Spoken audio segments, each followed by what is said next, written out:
Hey everybody, and welcome to another live episode of the Ask a Cycling Coach podcast presented by TrainerRoad. I'm Coach Jonathan Lee with our head coach, Chad Timmerman. Hi, everybody. Our CEO, Nate Pearson. Hello. And this is where you can join us live during our recording of the podcast, and you can ask different questions. You can do that if you're watching on Facebook or YouTube right now, just down in the comments below. And you can let us know what you want to talk about or what questions you have for us, whether it's cycling or triathlon related or anything else. After we record the podcast, we'll take some time to answer those questions. So stick around the whole time. If you're watching this right now on any of those channels, you can share, you can like, you can do all that stuff, and then that basically will help it be more discoverable by your friends, so then they can join you too while you watch it. So with that, guys, let's kick off the proper. Oh, and if you're watching the tour, all of you live folks, no spoilers. So, but we can talk about yesterday's stage. No, in great detail. Nate hasn't seen yesterday's stage either. So, anyways. Such a jerk. He's already spoiled me. I let one small There's cat other out of the people bag. watching this who haven't seen it yet either, who are saving it for a ride. You know what? It's 24 hours and all bets are off. There we go. I would have watched the laws of spoilers. I right had there. that problem. So please don't spoil what's going on right now for us. We'd appreciate that. With that, let's kick off the proper podcast.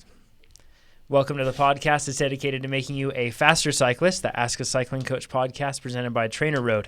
I'm Coach Jonathan Lee with our head coach, Chad Timmerman. Hi, everybody. Our CEO, Nate Pearson. Hello. This is where we answer those cycling and triathlon related questions that you have submitted to trainerroad.com/podcast. And you can do so at any point throughout the week. I'll read through every one of those questions, and then we put them together in a list of questions that we want to answer or feel that we can answer that would provide you guys with information and also some sort of entertainment. It's pretty hard for us to be entertaining. We're not exactly, a show ponies over here. Nate but does a pretty good job every now and again. He keeps it going. Yeah, that's for sure. So if you are listening to us on whatever podcast app, welcome. Glad to have you here. If you, we have folks that are joining us live as well. You can join us live every Thursday at 8 a.m. Pacific. And you can join us on Facebook or YouTube by doing that. We have a number of folks joining us right now. They're sending in live questions that we then answer after we record the podcast. We have kind of like a behind-the-scenes fun Q&A. So you can join us live if you want to for that. And with that, I guess we should kick things off really quick. The first thing, we have something, the podcast group on Facebook. You can join that. The Ask a Cycling Coach podcast Facebook group. You can look up on there. We have a bunch of stuff, a huge amount of questions. The other day I was looking at it this week. We get somewhere around like 20 questions a day that are put in through there from different people. And then everybody chimes in and, provides their thoughts on it. It's pretty interesting stuff. Basically a forum then. Yeah. There is something I'd like cool people community to answer. There's a survey in there about how to – no, that's actually in the beta group. So there's this all gets confusing. I know. That's why we need to just consolidate. Yeah. But there's a TrainerRoad beta group on Facebook, and inside of there's a poll asking how you heard about TrainerRoad. And there's kind of all the marketing channels, and you can also type things in. And by answering that helps us figure out where we should put resources to, get more people. And then the more people we have, the more money we have, and the more things we can make. The more bikes we can buy. Think of how many. Just kidding. It's more engineers and all the employees to do more things. Of course. And bikes. There's also there's a survey that you can take in the Facebook podcast group right now that helps us learn about how you came across the podcast, how you listen to the podcast, so then we can improve the podcast. And of all the respondents, we're collecting emails in there too. And you can opt out; you don't have to, but we're collecting emails because we're going to reach out to 2 people and give them swag packages randomly, 2 people. So anyways, if you want some TrainerRoad swag, you want to help out make the podcast better. We should ask in that, who's your favorite host? Didn't have that question. I can add that on. It's like children. Yeah. There is no favorite. Of course. They're all good. I think that Chad would win in a landslide on that one. Sorry, people I do too. Yeah. People like Coach Chad. Yeah. Whenever people at races, they'll be like, "Hey Nate, where's Chad?" Exactly. Yeah. Should probably go to more races. Yeah. True story. You should just hang out. So what we've got, let's some quick updates at least on what we've done with the TrainerRoad app this week. Just a couple of things, or in the past couple of weeks on things that we've released. Sounds small, but it's very important. It's when you connect your fitness devices, like the ones that aren't plugged in, power meters and heart rate monitors. Some of them broadcast to us like how well their battery's doing. So now we display that. And what that does is, as your battery gets weaker and weaker, the how strong that signal it sends out for like the heart rate monitor or the power meter it's less as it gets weaker. Think of it, it's a little radio station, and when it has less power, the distance is far less. The worst I've seen before is 4 inches on a cork. Where like it didn't work until I put the ant dongle 4 inches away from the cork. Yeah. So what would happen before is people email into sport and they'd say, I keep getting dropouts. We release our software every week. So oftentimes people say, and I looked, you guys just released a version. Therefore, you guys are doing that. We have released bugs in the past, but we've got a really good system now to hopefully not have that happen. And then as soon as someone changes the battery, hey, it suddenly works. Yeah. So anyways, that's out there now, and you'll see it. And if you have a low battery warning, you'll have like a little different icon. But if you go to your devices, you can see it. One quick question on that. Does the device have to be Bluetooth or ANT Plus to make that happen, or could it work on both? Oh, they're not putting me on the spot, but I'm almost positive it's both. Okay, cool. Yep. And if it's not, then we'll update on that later on in the podcast group. ANT has it, and I'm like 99% sure. I just haven't. I only use Bluetooth devices, so I haven't. I haven't seen it personally, but cool. Yep, we'll look into it. All right. With that, let's just jump straight into, I guess, the situation that we have here. From the first question comes from Cameron, and he actually shared an experience in the Facebook podcast group that we wanted to share. And we've looked through this one, and anyways, really inspiring story. So, Cam and his son. So his son had health issues that were going to require a kidney transplant. And Cam put himself in the situation to be the donor, but he was far from being in shape. So, our motives, my motives seem so shallow now for like training, right? And racing. Like, I want to be fast and I want to win races and that sort of stuff. He was training literally to save his son's life. Like, it's pretty powerful stuff. And he ended up getting himself all the way down. He went from 210 pounds down to 140 pounds.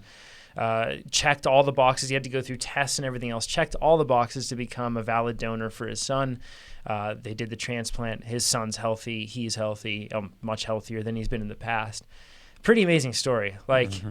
Makes me, just really, I'm grateful, of course, for the health I have and everything else. But, man, having a noble cause to your training, that's really got to help, especially on that level. So, yeah, it's pretty inspiring. Yeah, pretty awesome stuff. Good on you, Cam. That's awesome. And if you want to see that story, you can go and check it out in the Facebook podcast group. But he sent in a question as well. He said, 4 years ago, I weighed 210 pounds at 5'6", but thanks to cycling today, I weigh in at 140 pounds. Boom. That's the weight loss with his son. And he even tell us that in this question. I know. How amazing of a guy is that, right? He doesn't give us a sob story or anything like that, right? He doesn't lead with that. Yeah. He says, however, I still have belly fat that I just can't seem to get rid of, which I'm sure has a lot to do with what I'm eating. What sort of diet plans would you recommend to reduce body fat but not overall weight without sacrificing the needed fuel on the bike?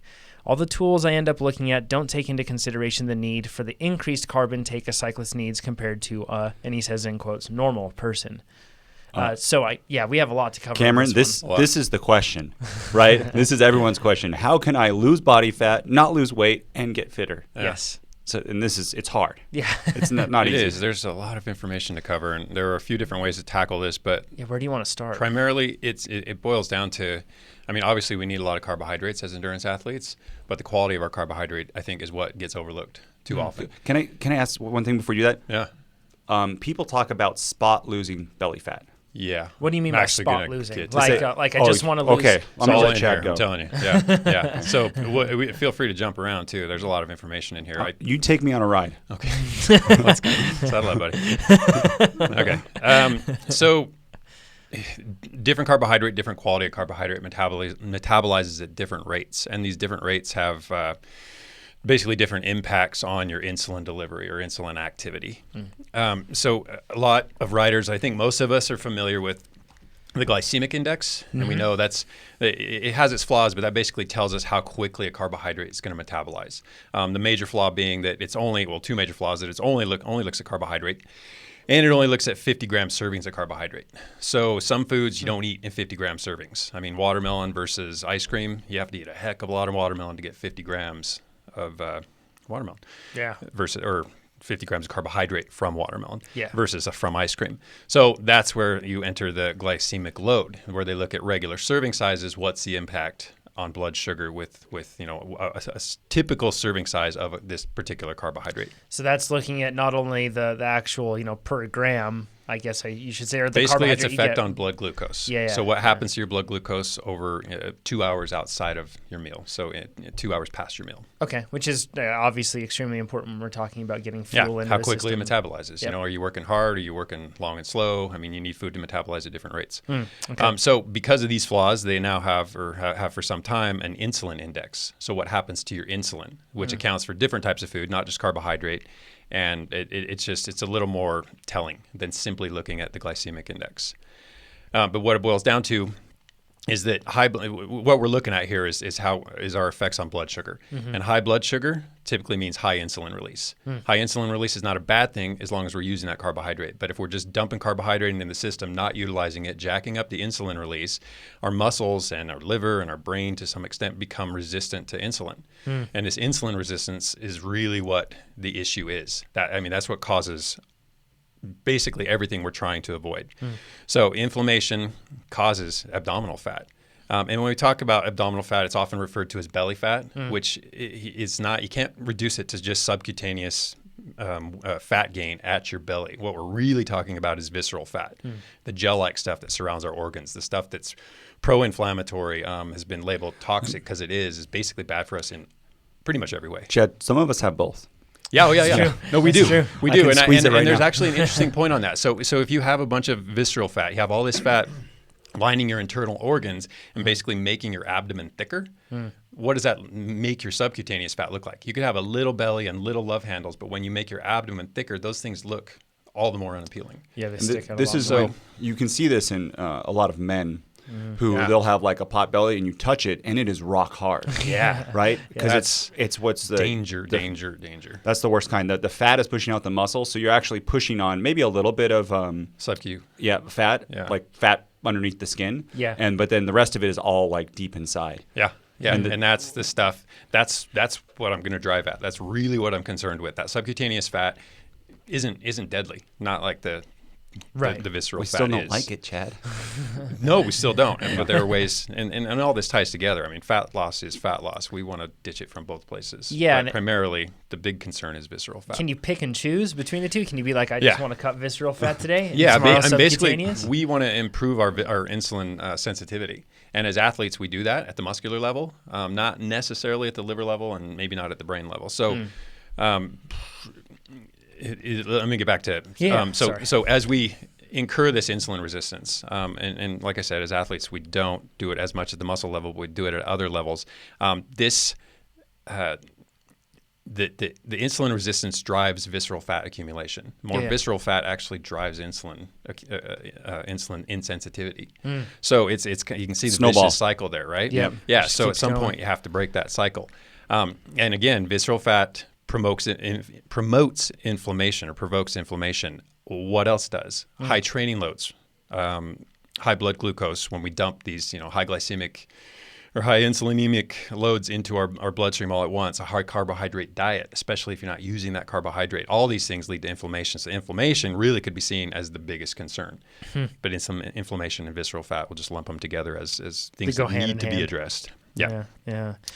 And I guess if you have more inflammation, does that affect how your body is depositing fat? It does. It actually ramps up fat deposition, interferes with hormonal function. So and hormones, basically run our bodies. So when we throw a wrench into those gears, we see all sorts of undesirable outcomes. I'm scared, Chad. Talk about a slippery slope, It is. right? Like we could get. Well, you can see why too, where some people who are overweight, they find it hard to lose weight. Oh, of course. It's brutal, and they think they're doing all the right things. They're limiting their caloric intake, but the quality of their carbohydrate, specifically, their carbohydrate, especially when they're not working out, is less than top notch. And they're just perpetuating this insulin resistance, which means less fuel actually gets into the cell, circulates in the bloodstream, more insulin insensitivity arises because of it. Again, it's this cycle, a really vicious cycle.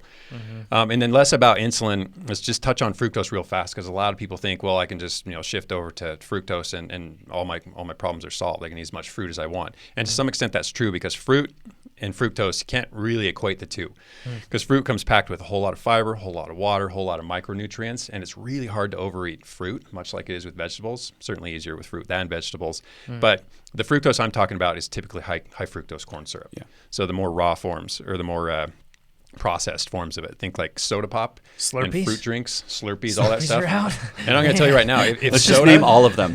You guys, let's, Oh, no. 3 days. I've got a list here. I bet it's cereals, candies, cookies, ice cream, salad dressing, sauces. All these things, they're a little more prevalent or a little more obviously labeled these days than they have been in the past.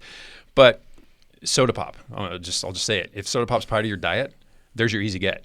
Ditch soda. Soda does nothing for anybody. I mean, maybe at the end of a long bike race, you get a little can of Coke. That's useful. That's or in the just middle. true. I like in the middle. Sure, whatever. I mean, but you're using it. You're using it right then and there. You're fueling the muscles. You dump it into the system, and you're putting it to work right away. You're not storing it. How Matt Fitzgerald says it is like kind of all these rules are suspended when you're in intense work, like For real. When you're working out, because you actually get to. It's the opposite. I want simple sugars because I'm going to use them. Which nice segue into the You're next subtopic here: intake timing.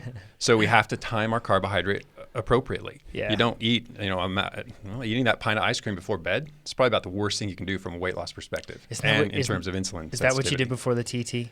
Or were you just joking us? I actually don't do ice cream anymore. I'm kind of over it. He was just joking on us. It's the been whole like 2 time. weeks, so we'll see. Yeah. No, it's been like I don't know. I just don't feel ice cream anymore. I have my other indulgences. Remember that coming to the TT? He was like, Ice cream I'm and just beer. gonna have ice cream and beer night Or before. pizza, something like that. Maybe that's why my time trial kind of tanked. I didn't have my ice cream. I didn't As he load beat up. both of us. Yeah. Sorry, I derailed the train. We're back on the train. So intake timing, right? And in particular, carbohydrate intake timing. I mean, we're talking pre, and we've covered that topic in pretty great depth recently. Intra, so within the workout itself, and then post. So it's all of those things. Carbohydrate makes sense in all of those instances, but outside of pre-workout, in workout, and immediately post-workout, it makes less sense. And that's typically where you're fueling for activity that you're not doing. So where's that carbohydrate going to store? It can only go a few places. In the liver, it loads up with glycogen, but that liver only holds so much, and that's largely to fuel the brain anyway. The blood itself holds very little glucose, and then it gets packed into the muscle. And the more conditioned we are, the more endurance conditioned we are, the more glycogen or glucose we can pack into glycogen in the muscle. Which we and that's all covered good last and fine week. too. Yeah. But then excess of that only has one place to go, and those are fat stores. So whether it's visceral fat or subcutaneous fat, it's kind of beside the point here. The fact is it gets stored. It's not beside the point, though, because subcutaneous fat is actually usable fuel for later. Visceral fat, not so much. So how do you reduce visceral fat? I don't know if there's like a good or specific way about that. Yeah, honestly, outside of just regular fat loss, I don't know. I don't know. And if anybody can chime in on this, any exercise physiologists, physicians, whomever, can chime in and tell us what are particular ways to address visceral fat over fat in general? Or fat in general. Yeah. I think it's just weight loss. I'm pretty sure it is. So too. Yeah. I don't know how. I mean, it's just like what Nate was touching on earlier. You can't spot treat fat loss. Yeah. You can't say I've got love handles or I've got body attack it here. I've got a belly, sweet. so I'm going to do ab crunches, and that's going to shave off. And I'm still going to be pudgy elsewhere, but I'm going to have a ripped midsection. Yeah. That's not the way it works. Give me fat on my biceps. That's a good point. Is that like we'll take cycling for instance. We're using our legs, so you think that it's going to use the fat on my legs to get it off. That's not how it works. case. No, not with fat. No, it does with with glycogen. And the working muscles for glycogen, directly from, but not fat. Right. Yeah. Doing crunches doesn't get rid of fat in the belly area. Right. Yep. Like it's you're just whatever. One thing I want to cover with this too, for people that are feeling frustrated with fat loss here. That burning through the subcutaneous fat and the visceral fat, if you're not fueling properly, you can see how complex it is right now. Like, if you're in a situation where you're not fueling your body for workouts properly, or when you're off the bike and not working out, that's when you're bringing in a bunch of carbohydrate, doing that sort of stuff. And we're not saying that you have to go all Atkins or keto, right? There's a balance to be struck, but you can see how it really can be difficult. And if you're trying to reduce fat, you're not seeing the results you want in the mirror, that sort of stuff, it does take a lot of time. And as we age, it gets a little tougher too, because just testosterone decreases, LPL or lipoprotein lipase. Basically the enzyme that forms fat, its activity increases, and there's an interplay between testosterone and LPL. But these things are change unfavorably as we get older, which means it's a little easier to get fatter, a little harder to get leaner, a little tougher to add muscle mass. Cameron, you talk about belly fat. Men normally hold most of their fat in their stomach. Carry it in the midsection. Yeah. Yeah, and it can be Handles. different for different people. So although it's you lose a lot of weight and your face looks you just had a higher percentage in your stomach. When we did our DEXA scans, which is the X-ray system that measured fat, visceral, intramuscular, and subcutaneous fat.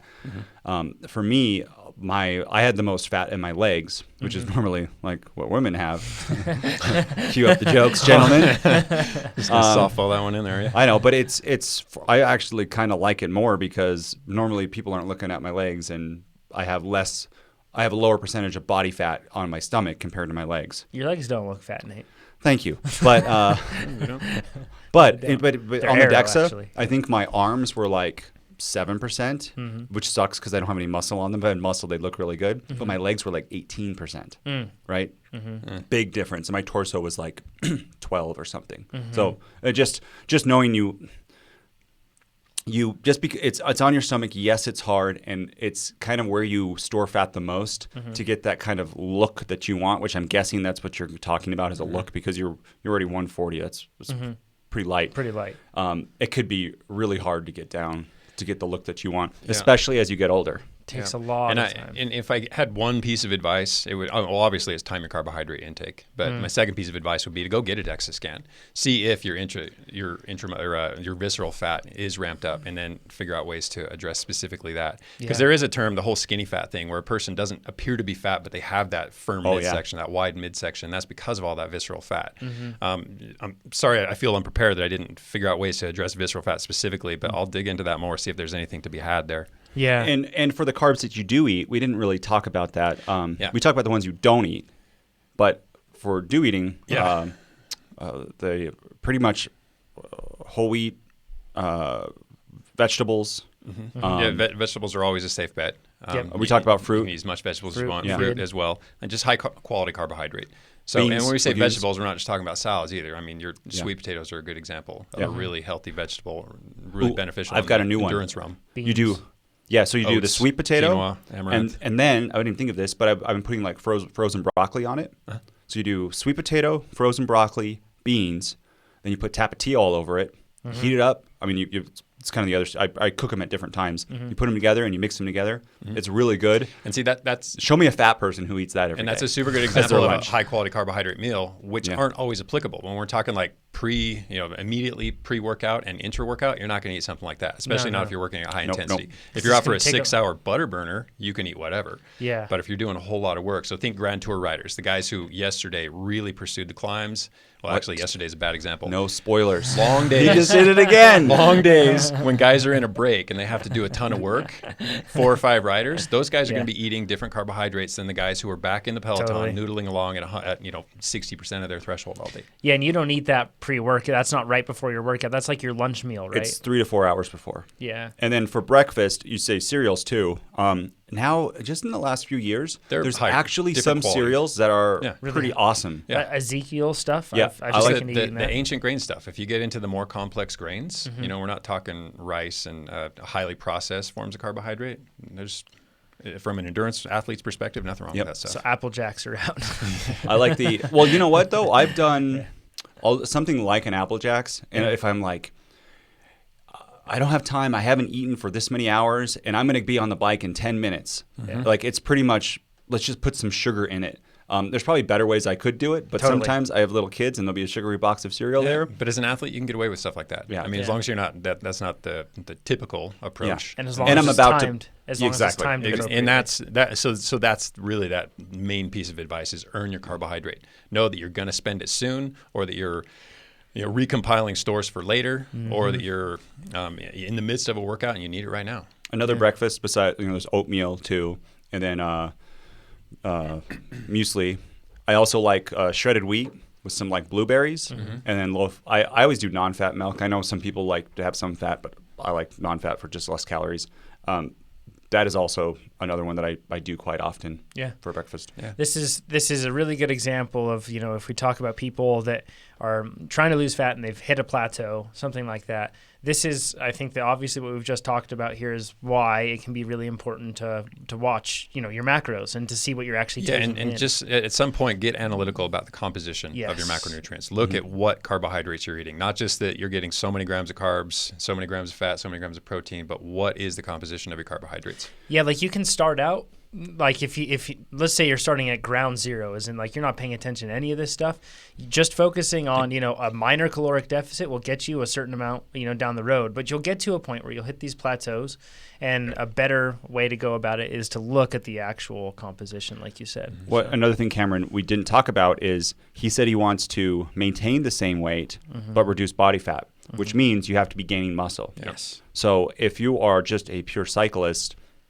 you're probably not gaining a bunch of muscle, right? No. So weightlifting. Well, there's another question. We'll expand on that later. But things you can do. High intensity training, so interval training, is an awesome fix for increasing insulin sensitivity and testosterone production, both of which lend to more muscle mass, less body fat. So good transition there, Chad. Yeah. Which into actually, is that our next question? Yeah, this one was submitted just anonymously, so we'll get into that. I'm sure people's ears are ticking up when they hear that, right? Anonymous. Yes, from Anonymous. I recently killed someone. Yeah, not the hacker group. But he says, "Hi, TrainerRoad. I'm addicted to," he or she, I should say.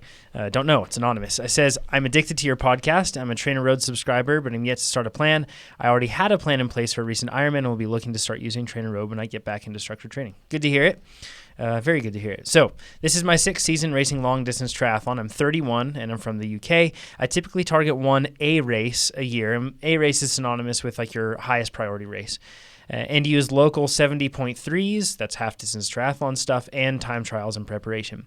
My work is flexible, which allows me to train a lot around it. Typically 16 hours a week and peaking at 24 to 26 with maybe 1 to 2 one-week training camps abroad. That's a lot of training volume. That is a lot. Can you imagine how fast you could be with that much time? No, it would, you know what I would do? I would be on the couch. It would destroy me. Yeah. Destroy me. Too much else. Yeah. 24 to, no, I mean, I could not. Maybe for 1 week I could do that, and after that I would not be able to do it. Which wouldn't be productive for your training. It'd ruin me for a couple weeks, too. It would mess up everything about me. It would mess up everything. So once again, training volume is very much relative to what you are currently doing and what your body can sustain, right? And how much recovery you can put in from that, which ties into how much you can sustain. The last 2 seasons have gone well with a few podium finishes. Nice work. He says about 8 months ago, a blood test revealed low testosterone. So we can probably assume we're talking about a man. Yes. After 3 months of prescribed hormone injections over the winter, normal levels were restored. I noticed a considerable difference in my enthusiasm to tackle hard interval sessions, whereas before, I would dread them and my recovery times improved dramatically. Unfortunately, a recent checkup has showed my testosterone is low again, and this is 2 weeks before my recent Ironman during the peak of training. Next time I see the specialist, it is likely I will need medication again if levels do not naturally restore over the next 2 months. I feel that my training volume and or mixture of training intensities and recovery could be to blame for the levels falling. I don't want to go into a cycle of needing hormone injections every few months. That certainly wouldn't be good. He says, is low testosterone common in endurance athletes? Yes. How do you think I should best structure my training and manage this and promote healthy levels of testosterone? He says, training for consecutive seasons of long-distance triathlon has turned me into a diesel engine and sapped me of any, and he says, in quotes, snap. I'd like to work on being more of an all-rounder over the winter and then next season race shorter distance triathlons with a few 70.3s as A races. He says, as long as he's healthy. This is a long question, but all this stuff is important. Finally, he says, I understand I've thrown in quite a few questions. Pick out what you wish to. So, can I start? Yeah, do you want to? Yeah, dude. Sometimes this is sad. People do this and they don't even know. Yeah. But this is doping. Yeah. And this is, you don't know, but this is cheating. And it's, if you get caught in the competitive realm, yes, it is. I mean, you can't sell it to anybody. USADA, WADA, all the governing bodies. USA unless you have Cycling. a TUE. That's the only way. But they will not give you. This kind of segues to the next thing. Will not give you for low testosterone. It's I've read something. It's you have to like be born without like a testicle or something. Like it's a crazy. Like even more than Lance again. Yeah. Like Lance did not qualify. Right. So Chad, doing 26 hours of endurance work a week, should I expect my testosterone to go low? Heck yeah. Yeah. Right. Yep. So I just a little bit of information behind it. So first off, what's testosterone? It's an anabolic hormone. So if you think of Anabolic versus catabolic. Anabolic is about replenishing, rebuilding. Catabolic is about breakdown, usually of macronutrients for use as fuel. So testosterone in particular helps with bone formation, muscle synthesis, EPO secretion, which is tied to red blood cell content, which obviously is desirable. Induces lipolysis, which is fat breakdown, and enhances recovery. So it's a big get. I mean, we're talking stronger bones, bigger muscles, faster recovery. It's necessary. It it's sounds vital. Fantastic. And the bummer is, within the endurance sports arena, we bomb our systems with cortisol, and cortisol and testosterone work in opposition to one another. So high cortisol levels mean low testosterone, high testosterone, low cortisol. And, this is all as best I understand it. So this is not gospel. It's just the stuff I read and hope that I'm making good sense of it. But basically, the more stressed we become, the more cortisol we release, the less testosterone that's in the system. And in the case of women, less progesterone or estrogen, which furthers the importance of our post-workout nutrition. I mean, cortisol's high at the end of a workout. We damage our systems with stress, and then we have to rejuvenate. So it kind of touches back on the quality of our carbohydrate and timing of our nutrients within that last question. But the key points here is testosterone blocks cortisol. Cortisol doesn't play friendly with testosterone, and endurance training increases cortisol and therefore reduces testosterone. So if all you're doing is this light intensity stuff and you're doing tons of it, 24, 26 hours a week of it, it's not surprising to see your testosterone just decline. And I'd be very surprised if, that 24 to 26 hours, chances are a very small portion, if any, of that is going to be high intensity stuff. And that's just the other because thing. that's a ton of volume to be. And he even said it. He doesn't have any snap. All the anabolic hormones. I mean, testosterone, growth hormone, thyroid stimulating hormone. All these things take a dive when we bomb them with this low intensity, high workloads. What stimulates muscle growth and testosterone levels is the harder stuff, the high intensity stuff, the weight training stuff, and like heavy load weight training stuff. Not getting in there and doing 25 reps of a weight that you can move 30 times, but stuff that you can barely eke out 4 to 6 times. And we're looking for muscle stress. I mean, muscle damage, micro trauma, stuff that actually fosters this anabolic response and recovery. Yes. If you're doing 26 hours of 26 is like, that is like a lot of pro triathletes probably don't do 24 to 26 hours a week. Right. Like they'll write in their magazine, and it's like their 1 week of the year that's that big. The biggest week. That's what they all write down. Yeah, totally. But that is a big week. But low testosterone levels are a prime indicator of overtraining. So right there, he's probably doing too much. And this is another, going back to it, some people don't realize, they say, well, a doctor prescribed me this. How could it be, I'm not taking an illegal substance, but inside of, and we've talked about this before, you can look it up on, I think it's I forget the website. I can't remember. Well, Google it. There's a website, and someone can maybe say it in the comments, where you can look up the kind of things that you're taking, you're prescribed. And that's my worst fear, is a doctor prescribes me something. Global Dro. That's it. What it is. Prescribes you something, you're not aware of it, and then you just trust in your physician's Exactly. Well, you don't think about it, right? You might not think about the connection. And we would think the connection between testosterone, but other people might not. Sure. Yep. And then some other things just to keep in mind, maybe this applies to you, maybe it doesn't, but high levels of body fat, I'm guessing you don't have a lot of body fat if you're doing that much work in a week, but maybe you're doing low intensity and still jamming a whole bunch of sugar into your system, and you do have high body fat, maybe high visceral fat. But high body fat leads to high levels of, leads to testosterone to estrogen conversion. So pretty much exactly what you don't want. Also, having too low body fat can also make it hard to, can lower your testosterone. So if you're at like really pro tour levels. There's some dietary recommendations I'll touch on in just a minute here, but fat's a key one. Another thing to think about is when this happens with bodybuilders who take testosterone, is that you get a rebound effect. So when you start injecting synthetic testosterone, your body stops producing testosterone because it thinks it has plenty enough. And then when you stop, your body suddenly has less testosterone than before. Yes. So bodybuilders have to go through this whole system of like, on their way down, these are the kind of drugs they have to take to counteract, and it's just a constant drug cycle. And tying into that is testosterone blocks cortisol, right? So if you're injecting more cortisol or more testosterone into the system, blocking more cortisol, when you go off testosterone, your body amps up its cortisol production. So it's kind of, you got to kind of be on drugs, another slippery slope. Yeah, and then the worst is like you don't want to mess the balance of your body up for long term by taking these kind of drugs. How does sleep factor into this? Yeah, what can we do, Chad? Well, so look at your sleep quality. I mean, REM sleep in particular increases the nocturnal levels of testosterone.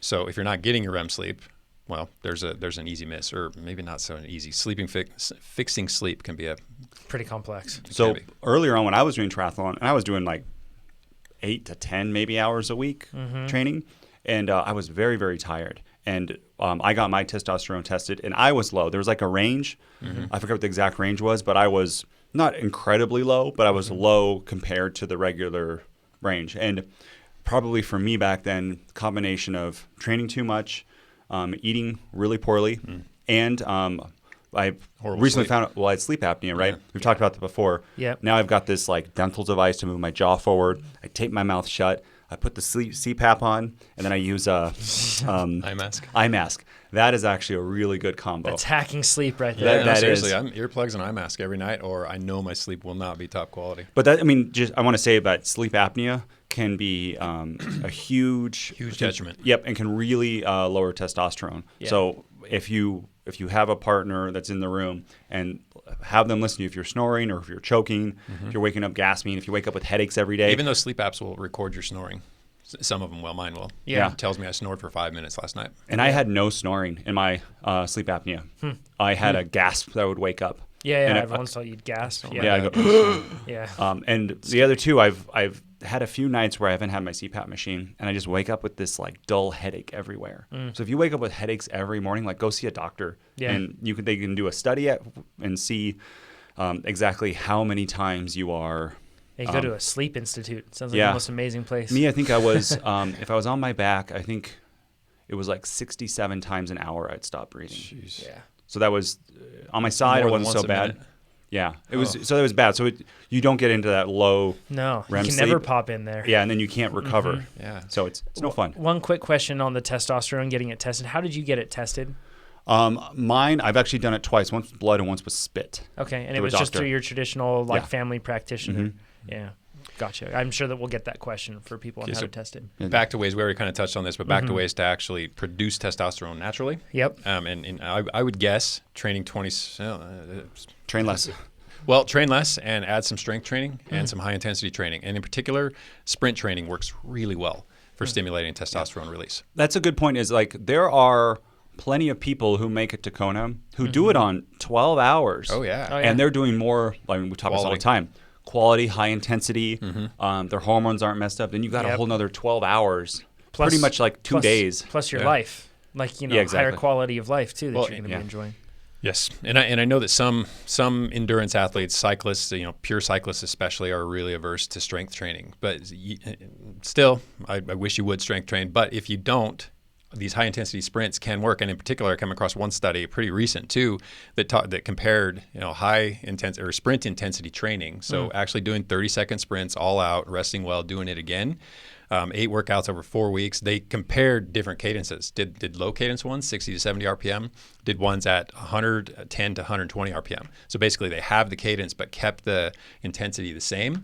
And in particular, testosterone increased in the low cadence group, 97%. What? In the high cadence group, only 60%, which is still substantial. Still good. Okay, still that was huge. 97 over the other one. Still huge, but almost 100% increase in testosterone release just from doing low cadence sprints. Putting on a 58 tooth chain ring on my muscle stress. Yeah, so we're talking about using those glycolytic fibers, really burying your muscles with hard activity, not going out and riding for 6 or 7 hours and at a really low intensity. Intensity is what that's really getting at, right? Muscle stress. Yeah, muscle stress. Yeah. And not slow twitch muscle stress, but a particular type of muscle one thing stress. I want to clarify before we go any further on this is that we aren't recommending that you go and ride at 60 RPM at all times. Nope. Like what we're saying is muscle stress. Just trying to convey, because that was only one part of the study was those sprints. They were also doing single leg jumps. So they were doing a form of plyometric, it sounds like. The other, we just talked about it recently, but we talked about sprinting from like a very slow speed, because I think that would relate to this pretty well. It does. Could you describe that workout?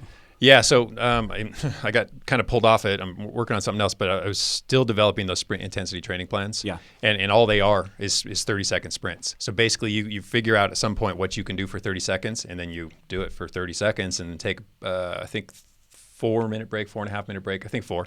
To fully recharge. Not fully recharge, Okay. only mostly recharge, so that you're going into it in a gradually more decreasingly more depleted state each time. So you're taking your anaerobic or the anaerobic aspects of it, making them gradually more and more aerobic, and deriving benefits on both ends. Gotcha.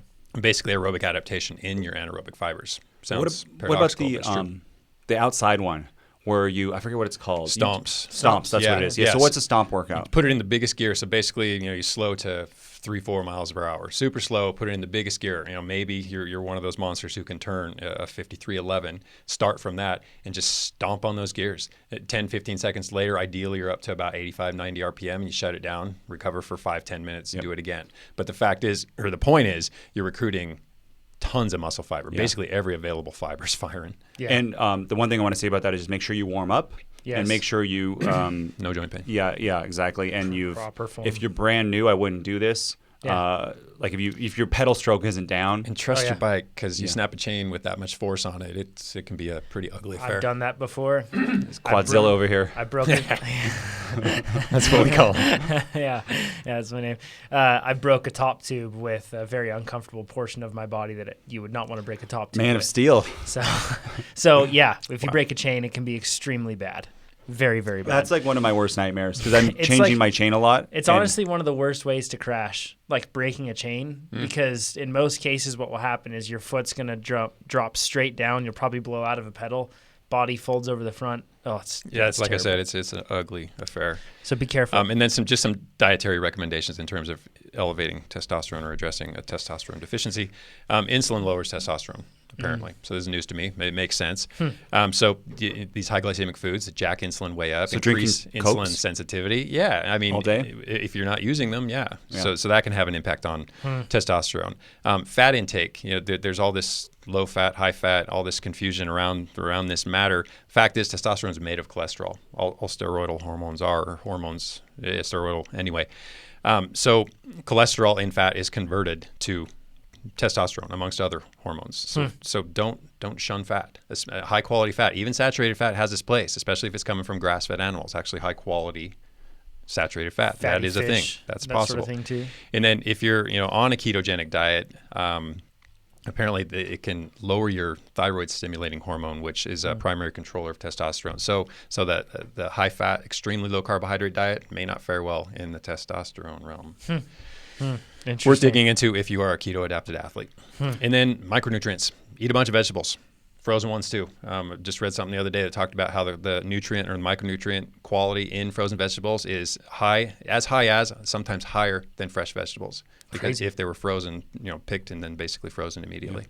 Another tip. So for lunch, you do your sweet potato with your beans and your broccoli or whatever. You can kind of mix up the frozen vegetables, and then you can mix up like the spices you put on. You could do an Asian day, like a peanut sauce. Peanut sauce, just know that it's going to have way more calories than like Tapatios. No, Highly Yeah. caloric, but yeah, delicious. exactly. So just go light on it. Or we have like Indian curry stuff that we do here in the office. Yeah. But then in your other bowl, you get a big giant, I don't know, it's 2-quart bowls or something, the Pyrex ones. Yeah. I like doing, this is just for ease of use. There's a cheaper way to do this, but some parts for me with the eating healthy, if I increase the convenience, Oh, yeah. much more likely to do it. It's like Yes. with anything. Much more likely. So I do like a bag salad, and I like spinach or kale or something like that. Dark leafy green. Exactly. Dark leafy greens. And then I also get shredded carrots, sprouts, and then like cherry tomatoes. And then I'll do a whole bag salad at once. And you've seen my salads, they're big. Yeah, they're big. You can eat them. They seem like a lot of volume, and there are a lot of volume, but not as much because there's air between it. Totally. Yeah. And then when you put the toppings on, there'll just be nuts, which nuts is a good source of fat. Yeah. There'll be some like Protein. dried fruit usually, maybe a little bit of cheese, which is also a good source of fat. And then sometimes you can do the salad dressing, but Chad's right. You could get a lot of high fructose corn syrup. Yeah, Or seriously, just olive oil and balsamic vinegar. that's delicious. So you Little just bit of have some of lemon. that in there. Sometimes too, to change it up. It's all about changing it up because you do the too much all the time. Oh yeah. It gets yeah. bad. But then you put some blueberries in it some days or raspberries. It's a totally different salad if you have just like nuts and blue cheese, or you have Yeah. blueberries and raspberries and spinach Oh, yeah. with The point- olive oil. The point is have something that's convenient that you can mix up, right? But if you eat both of those, You eat a sweet potato with those things and that salad, I guarantee you're not going to be hungry for a long time. Yeah. You're going to have all these vegetables that are good for you. That's real, especially if you have some quality fat in there. I mean, it's super satiating. Your colon's going to be like super happy for like cancer and stuff because good health. high fiber diets decrease risk of colon cancer. I mean, everything that I just mentioned, pretty much every food that I just mentioned reduces anti-cancer. Anti-cancer, right? Yeah. And it's good for you. So that is a go-to lunch for me. And I have fantastic workouts. I eat that at like 11:30 and I work out at 4. Fantastic workouts all the time. Yeah. But how does alcohol play into this? Yeah, I feel responsible for bringing that into the mix also. Just Does it help? News to nobody. Chronic abuse affects what's called androgen receptor activity, which is testosterone production is contingent upon that activity. So if you want to look at testosterone a little more deeply, you look at androgen receptor activity. Gotcha. And unfavorable liver adaptations. Who knew? Alcohol abuse and cirrhosis actually go together. Huh. So, yeah, chronic alcohol abuse, and we're not talking about the 1 to 2 drinks a day sort of affair, but binge drinking basically. I'm going back to our last question with Cameron too. I know that I believe this is true. Someone correct me if I'm wrong, but low testosterone also has like you're more likely to accumulate fat at your belly with low testosterone. Rings a bell. Yeah, these two questions overlap so much. I started getting a bit confused. I'm not sure if that might be. That might be wrong. Someone, if I'm wrong, let me know. Well, there's also cortisol, and you can throw that into this mix as well, and that just made it a little too confusing for me to make sense of. So I decided to omit that aspect. Yeah. So I guess that's a deep dive then on testosterone. You can see why testosterone is something that a lot of cyclists have taken illegally and been caught for, and everything else. You can see why. Well, there's big benefits. Potentially. I want to talk about something. I want kind of passionate about this. There's TRT, testosterone replacement therapy. Yeah. That's what this anonymous person, I'm assuming, is talking to. You go to like a quote anti-aging doctor. They test you. These actual doctors? Yeah, actual doctors. They are probably all of us are not quote optimal. You know what I mean? Yeah. There's something to be improved. Oh, yeah. There is this. This is my personal belief. As you get like 60, 70, some men get very low testosterone and they can't, like their whole lives are really affected. Yeah. And there's a lot of things that I've read from people and any people I've met, they go on TRT and it changes their whole lives. The thing that I'm not sure about and that they're not sure about is long-term heart attack, stroke, stuff like that, which is, I'm young enough that hopefully by the time that I'm 70, we'll have enough data to know if this is like, could it actually increase your lifespan or is it taking 10 years off? Yeah, who knows what it can do to your thyroid system and everything. Yeah. I'm fine with people, in general, if you want to do this, I'm fine with it. But if you're going to be in the race, like know that you could get caught. And actually in like a triathlon, I'm fine with it as long as you're not doing podiums, taking away Kona slots.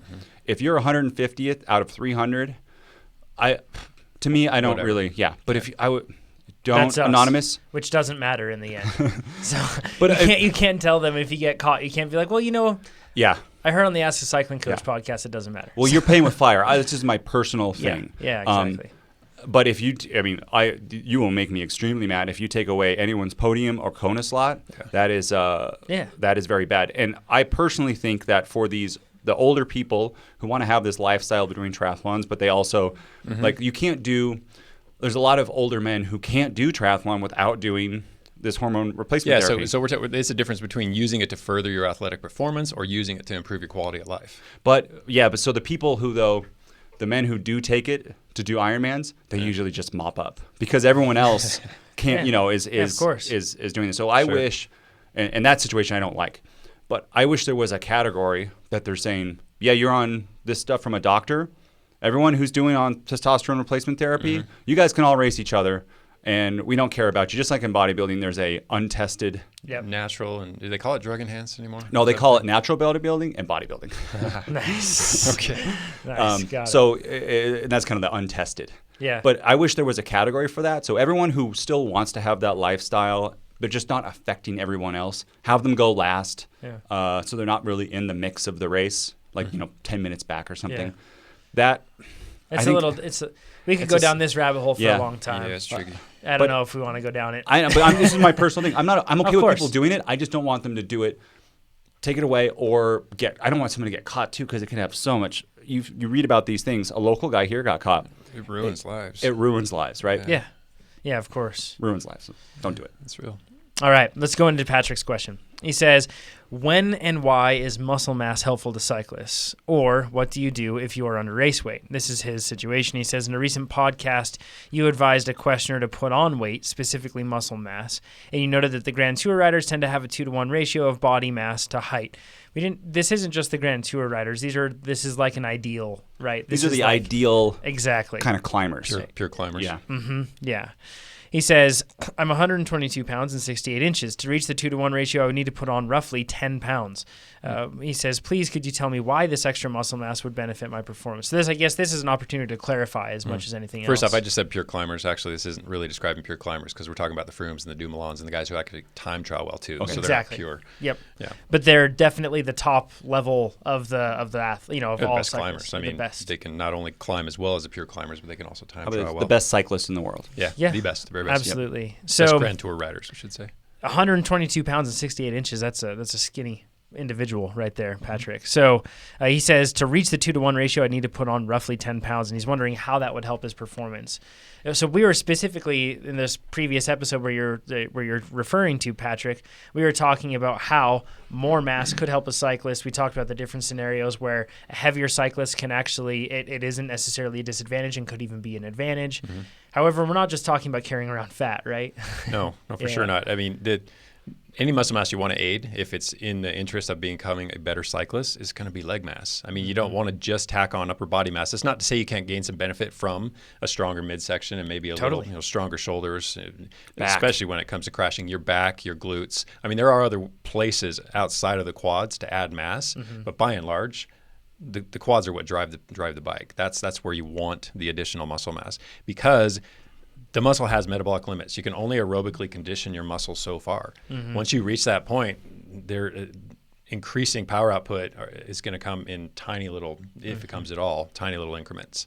Yeah. So add more muscle mass, and then make it the right type of muscle mass in the right location. You can enhance or improve your cycling capabilities. Yeah, and there's a limit, right? So we're looking at here with that 2-to-1. That is like you're looking at the best, and think of it like as a bell curve, right? You don't have to be there to be the best, and there could be other things about your body and your bone density and how just your, like for me too. I'm look at Chad and I. If you're on the podcast, Chad's much more built like a house, and he's jacked. I'm built like a child, but and I'm taller than you, so you'd think I'd be wider than you, but that it's. We're talking about generalities here, so if you're not exactly in line, don't think... Like for me, in my prime and ideal fitness, it may not be, and I'm saying me, insert you, listening to this, you may not fall within that 2-to-1. Yeah. But that may be you getting to your ideal, but it may not fall within. Yeah. Jonathan is built like a pro cyclist, and even we went to Dan Empfield. I have some shoulders. No, Easy but now, guy. Yeah, no, I mean... I'm not like a spear that gets thrown into something. So no, but like pretty much almost everyone here in the whole company, for like body type and potential, like your body's more like the top riders. I mean, you're maybe not as light as them right now, but you could definitely get as light as them pretty easily. Yeah, I still wouldn't have the Froome shoulders that he has, or any of those ones. But, have we done this ratio for Brandon? Because he's a stellar climber, and I'd be interested to see if he falls within this or a little outside of it. But the point is, just because you don't adhere to this 2-to-1 ratio of body mass to inches, doesn't mean you can't be an excellent climber. Absolutely. Yeah, exactly right. My other point is there is a limit to leg mass. Oh, yeah. So that too. What Chad was talking about is like you might be could be low and you could be hitting the limits, but you look too at the top, like you look at Froome, his legs aren't that big. You know what I mean? No, he's got a fair amount of muscle mass, but it's highly conditioned. Exactly. And with the weight, it's all muscle mass, right? He's got very low body fat. You look at like track cyclists, huge legs, super good anaerobic power, but not so good they have aerobic power. Aerobic endurance, yeah. And a good example of this is Keegan Swenson, who he puts in a lot of time in the gym, and he works with a trainer I think called Wukar, and he's very, very focused on a lot of functional movements, and he says, he has a lot of beliefs like, cyclists should be able to do X amount of pull-ups, like anybody should, any healthy person. How many? Right? I think that he 1? says something like 7. I think Shoot. is what he says. Something like that. Kind of pathetic, but but it is what it is. Okay. Call it pathetic. Yes. The point I think is, that's a low bar. Is all. You just hurt all these people's feelings. it might be Adult pull-ups, not kipping pull-ups, CrossFitters. You should hear it somewhere. If you can't do 7 pull-ups, you got work to do. There we go. So, and that's it. But chances are, the vast majority of people listening to this podcast can't do that. And the point is not just, pull-ups. Sure, you're thinking of that and you're thinking, how in the world would that make me a better cyclist? In the case of mountain biking, it becomes obviously a little more obvious. So we were talking about road cyclists. When we veer into the dirt, basically, the off-road guys, who else would qualify? Even criterium racers to some extent, less, but certainly. Yeah, but certainly, okay, cyclocross and mountain bikers especially. Those are guys who need total body strength. Yes, look at Nino Schurter. Yes. Strong dude. Yeah.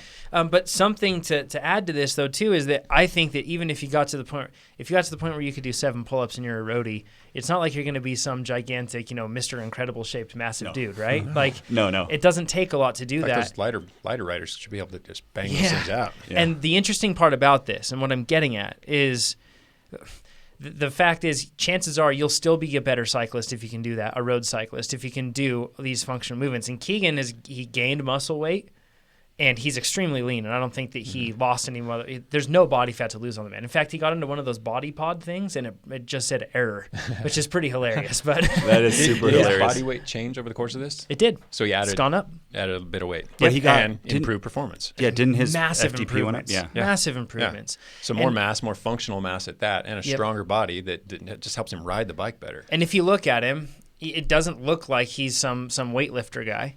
It doesn't even look like there's a lot of change if you're to look at him pre and at post. It doesn't have to. But he's much more effective. In terms of the weight gain, it was very minimal. His power increase definitely outpaced that. And I guarantee you he would attest to this, that he's much faster on the road, not just on the mountain bike, because it makes you a much more balanced, and you're able to produce power more efficiently. Yeah.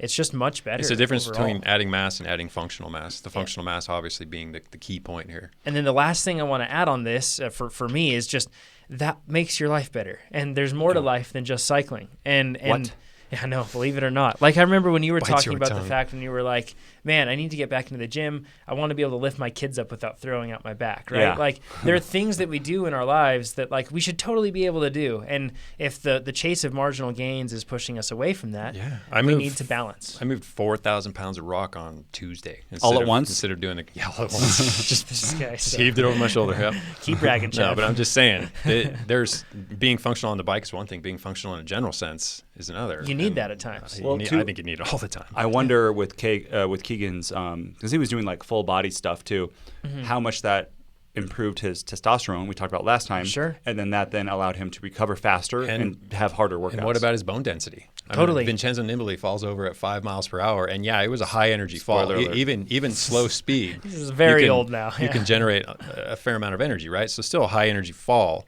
just a low speed one.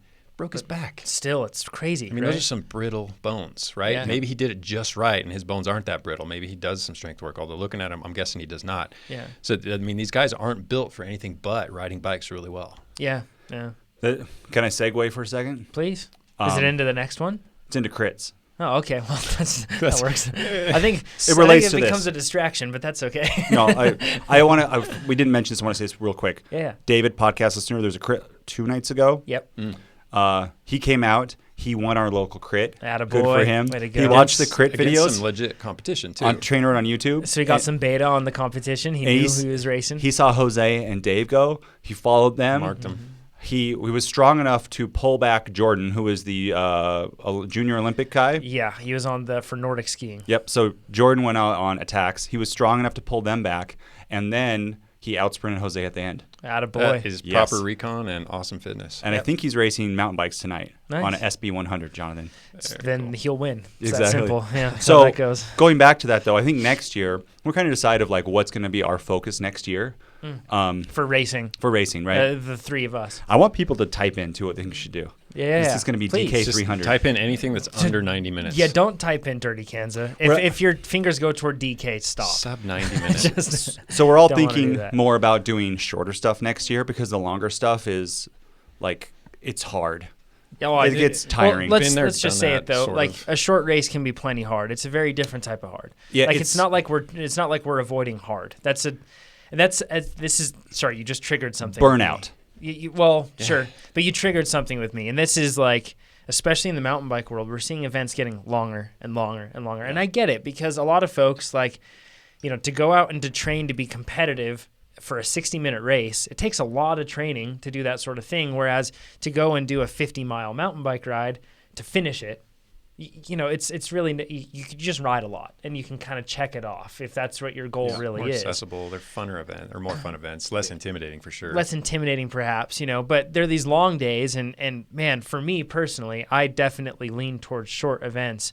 And I wish that there were more events coming out that were shorter, shorter, harder races, but it seems like there's less and less of them. So thank goodness for crits. Yeah. Short track races, cyclocross. Another thing I think we all want is, Leadville. I'm not going to quote race Leadville. I'm going to survive Leadville. Survive it. Yeah, right? Yeah. And that's kind of what you end up doing on these long Tahoe rides. Trail 100.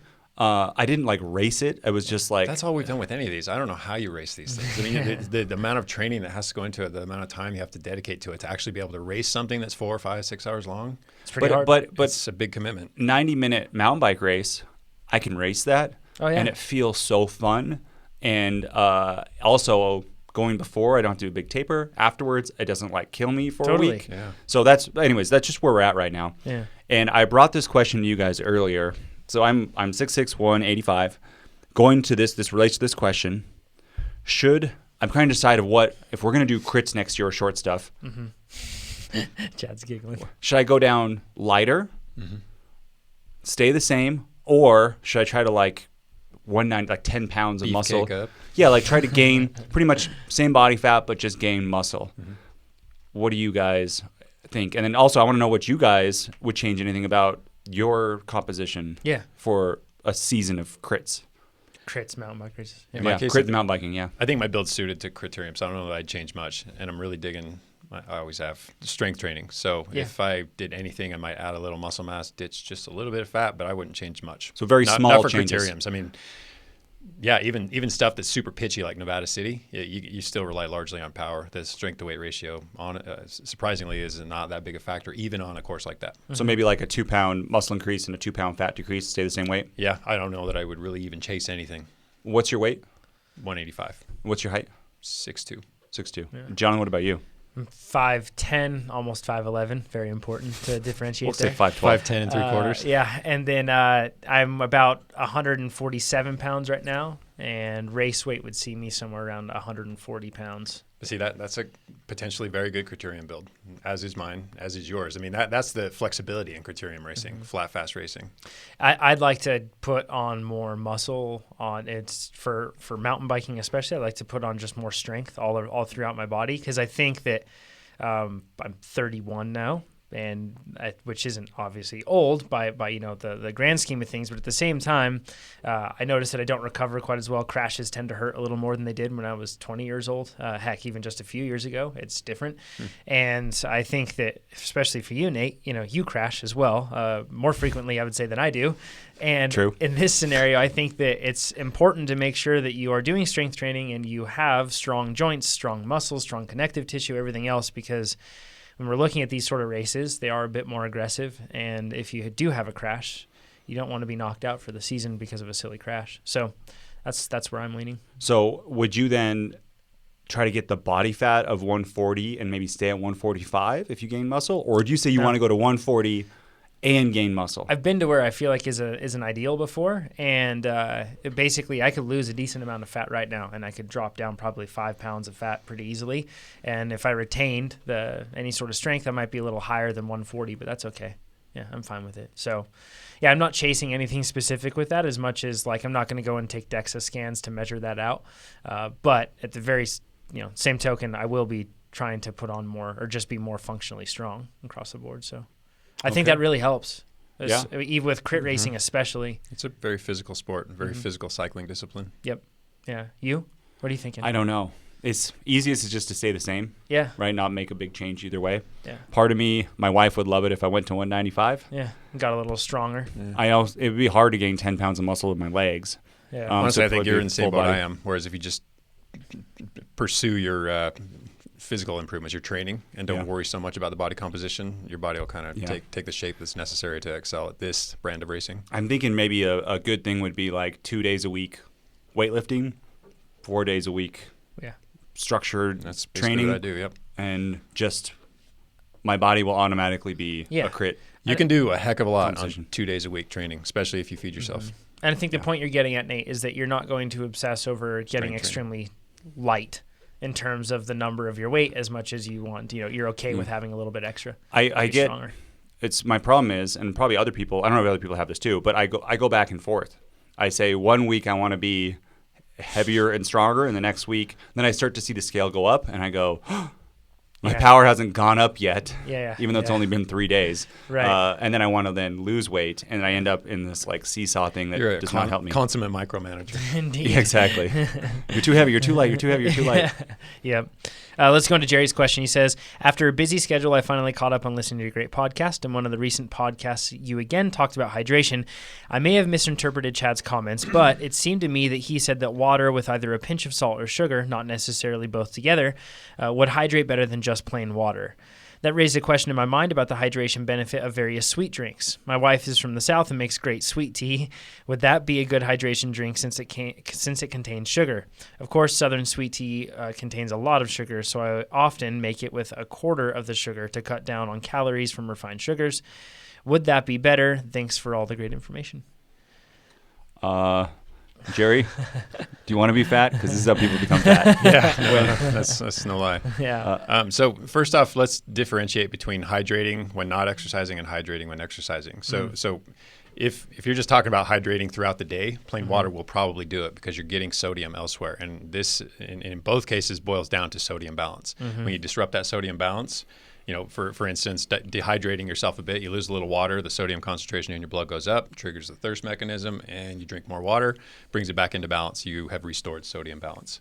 When you're working out and you're sweating a ton, and you're also sweating out, so obviously water's coming out, but so is sodium, then you have to replace the sodium to restore that sodium balance. So sodium deficiency, put more sodium in, with sodium, more water, balanced again.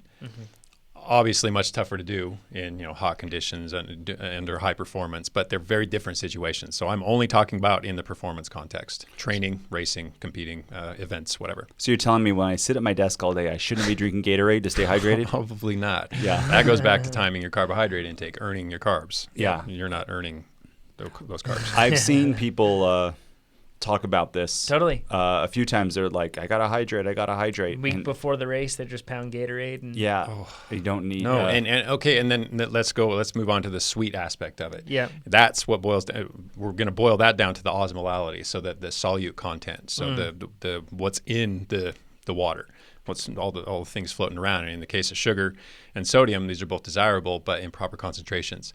So if you have more concentrated gels or carbo fluids or whatever in your gut, then that concentration exceeds the concentration of your blood. The water from your blood is going to go to your gut. It's going to try to restore that. In that case, it's a pressure gradient or osmosis, et cetera, osmolality in the gut. But the fact is, areas of greater concentration are going to pull the water, and they may pull the water from places that you don't want to pull water. Pulling water out of the bloodstream is going to hamper your aerobic performance. You're not going to be able to fuel muscle activity. It's going to hamper your thermoregulation, and it's basically all going to go toward the gut, which isn't the priority at the moment. Right. So the idea is you want to balance the osmolality of what you're drinking, in this case, the sugar content and the sodium content, and keep it, or not balance it, but actually keep it lower than the osmolality of your blood, which sounds really tricky. But if blood concentration falls, and the measurement is milliosmoles per liter, it's not important. What's important? Very common. Yeah. What's important is the figure.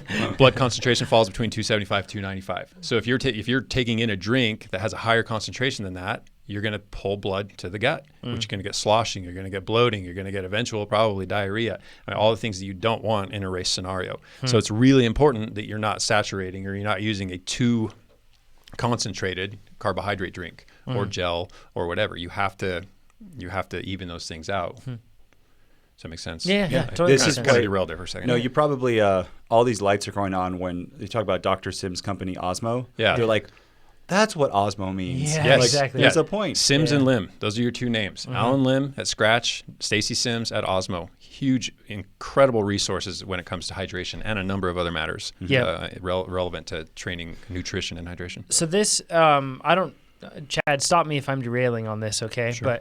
But this also, I mean, I guess we've covered the drink side a bit. I feel like people should understand that you shouldn't have Gatorade, shouldn't have sweet tea. You can have Gatorade, you just got to water it down. So the concentration we're looking for, where most of these sport drinks are anywhere from 5 to 8% concentration. So we're talking 5 grams per 1,000 milliliters. Tone it down to more like 3 to 4. Yeah. Actually, 4. 4 seems to be kind of right where both Scratch and Osmo purport works best, and through experience I've found does actually work quite well for me. So you could take in Gatorade. You could take in, I guess, even theoretically, you could probably take in something like sweet tea. Yeah. But there's more efficient ways to go about it. Just don't OD on the sugar. Otherwise, it's just going to reside in your gut, and you're going to pull water from the skin, from the blood, and dehydrate yourself. You guys as contradictory as that sounds. You guys are talking about while you're working out? Yeah. Yep. Now, all of this. Speaking of while you're working out, we're also taking in different sort of fuel, and I assume that affects things as well. Like, I mean, if you're taking in gels or chews or something else like that, I assume that that's got to affect. Yeah. So that carbohydrate, I mean, that's obviously necessary too. But again, if it's too much carbohydrate, then you need water. You need water. Yeah, is you the do. point, You need right? water in the proper. So when you take in that food, that whatever it is, it could even be a gel. It's not a bad idea to take in water with that, right? Yes, for sure, to try to reestablish or reduce that concentration. Yeah. And then he's asking specifically about the sodium and the sugar with, the pinch with, and those are water co-transporters. So basically, these are things that need to make it into the system anyway, but they bring a lot of water along for the ride. So adding a little bit of sodium, a little bit of glucose to your water, your hydration mix, or making it a mix, hydrates better.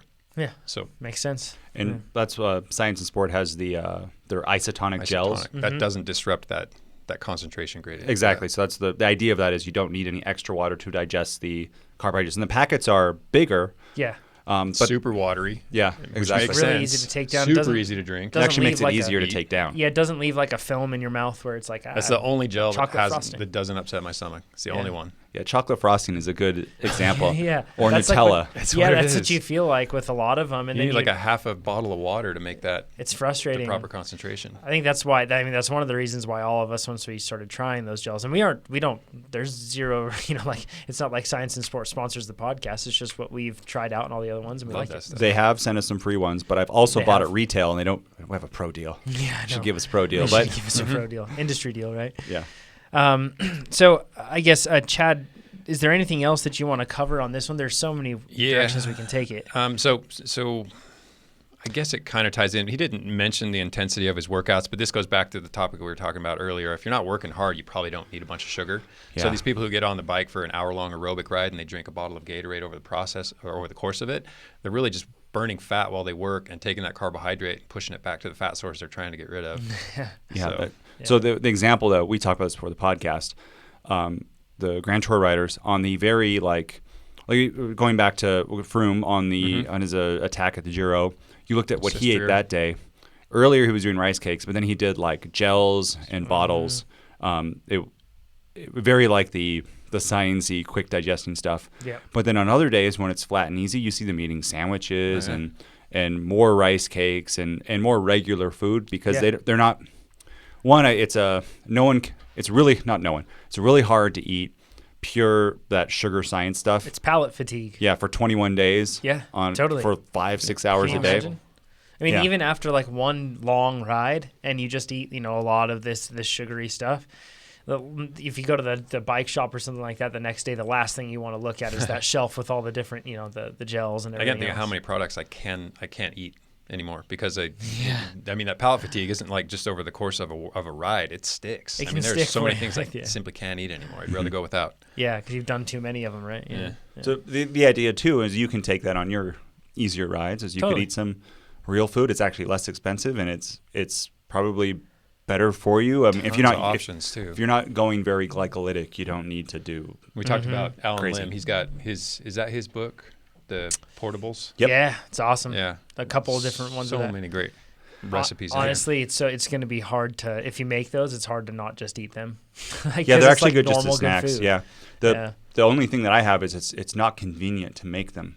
Yeah, it's not. It's really hard. Yeah. You know what I It's find? not hard, A but tip that I want from other people: how to get the rice to compact effectively, because that's a really tough part of making rice cakes, and a lot of it comes into like making the rice properly so that the rice can adhere together. sticky rice, yeah. Yeah, and it's not just sticky rice, but the duration for which you cook it and everything else. The type of rice. Yeah, but then you have to. The best rice cakes are really, really dense, like they're packed together, and that is one of the steps is you have to pack it in. And I've used all sort of taking one baking pan and another baking pan, putting it on top of it and then standing on it, and then that packs it down. But I'm curious to hear what other people do to compact their rice cake. So let us know. Have you done short grain rice? Yeah, that's what we. Yeah. Sushi rice. Yep. Yeah, sushi rice works best by far. So, but there's different. I'm curious, just thinking of the action that people do. I want to see if somebody has some clever way to be able to compact it without me having to stand on top of my rice cakes. So the other thing is I find that if I make them on Monday, after a few days, they don't taste as good. But on that first day, yeah, my favorite is the brown sugar, egg, and bacon ones. Yeah, I like those too. I like the savory ones for amazing. sure. Yeah. So exactly, because I have enough sweet and all the other stuff, right? So need some change up. Let's go into Mike's question. He says, "Hey guys, I also raced the Tahoe Trail 100. Nice, good job. Good job to him." He says, "Your part of the world is full of excellent mountain bike options, and I flew in from Alberta, Canada." Yeah, it's pretty cool because Alberta is probably one of the best spots to ride. He says, question for you coming out of my race experience at Tahoe Trail 100. Is there something I can do in training to become a stronger starter in these long races? Assuming little or no warm-up, as is typical in an ultra mountain bike race. I felt terrible the first 90 to 120 minutes, and I felt great after that. The improvement, and for those that don't know, it's a 100-kilometer race. Most folks are finishing somewhere in between 5 hours and 7 hours, 8 hours on that day. He says the improvement, and then he said he felt great after the first 90 to 120 minutes. The improvement wasn't just subjective. I moved up 10 to 15 places in the last half of the race. Is this attributable, or he says this could be attributable to altitude in part, I'm sure, because my home elevation is 2,100 feet.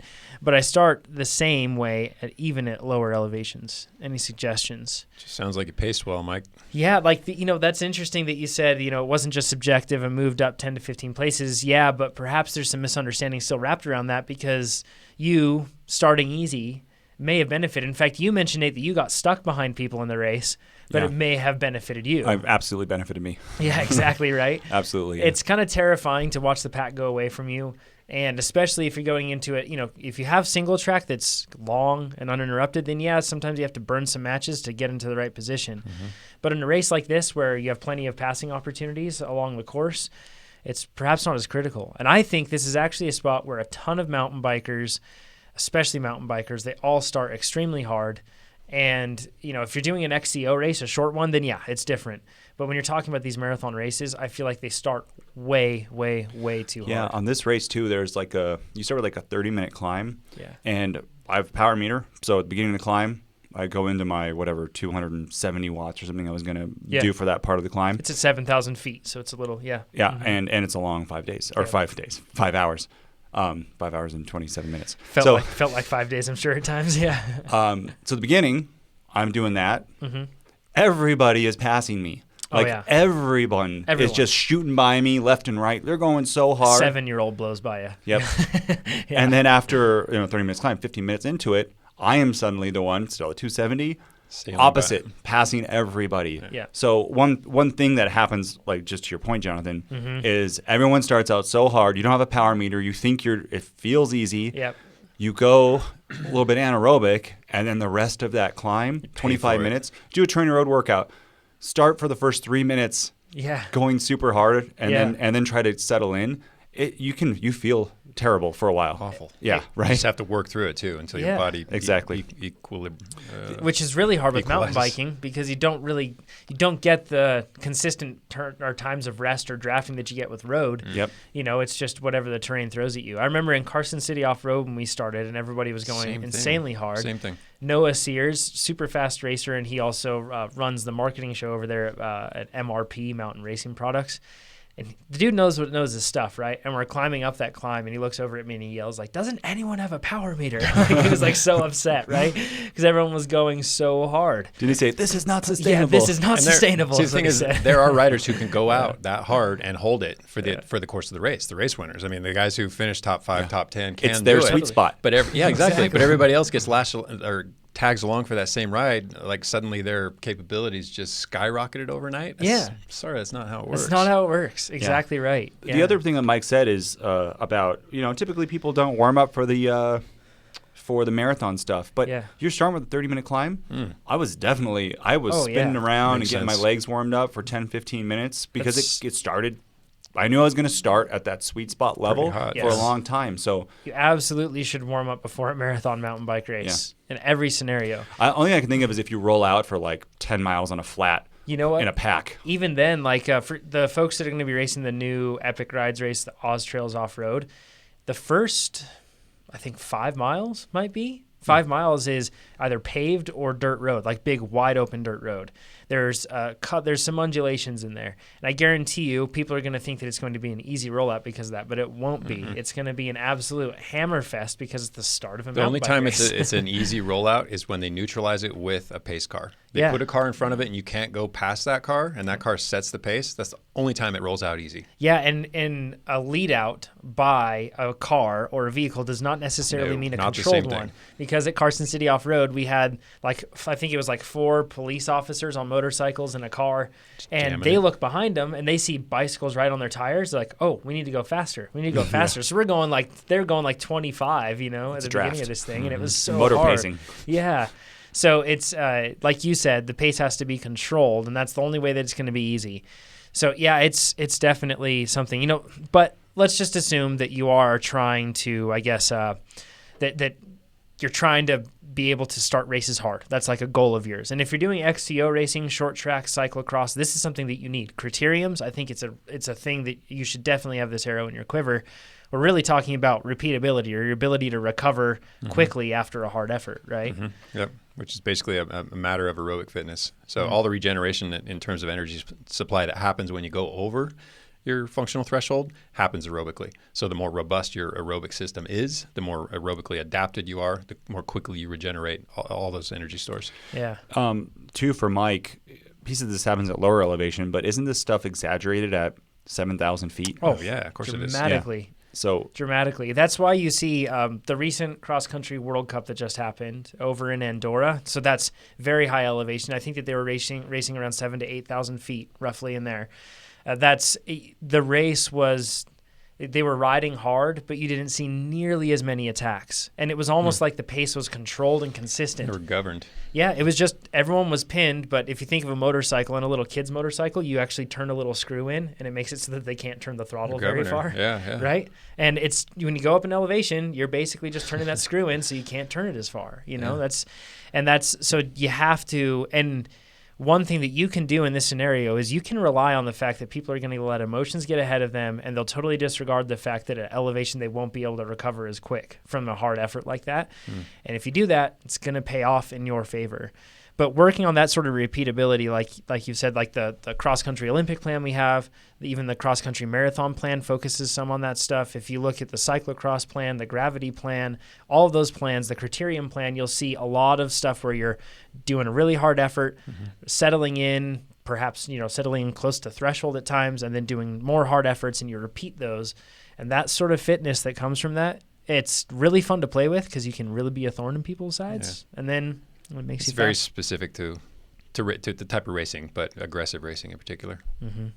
Last question's from Matt. He says, once in a while, you guys mention on the podcast a great book you're reading, whether it's about nutrition, training, or core exercises. Is there a list of these books on the website, or can you re-mention all your top recommendations on the podcast? I want to do some further studies from trusted sources, and if everyone is listening like me, we'd love some extra credit homework to keep us up reading at night. Okay, so Matt, I really tried to trim this down, and I can only get down to 10 plus a little some miscellaneous recommendations.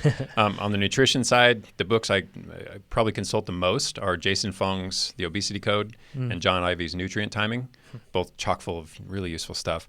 On the course mobility / functional strength side, Michael Boyle. If you look for his name, he's got a functional training for sports, and now he has new functional training for sports, also advanced functional training. Super good resource, really knowledgeable guy. That's all he does, eats, sleeps, and breathes this stuff.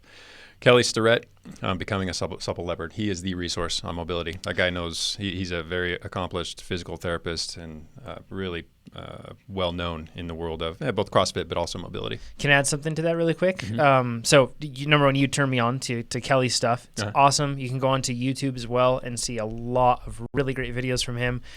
This weekend, I was riding a chairlift with Levi Leipheimer himself. Who's that? For those that don't know, he was one of the best American cyclists, really, I guess, across the board.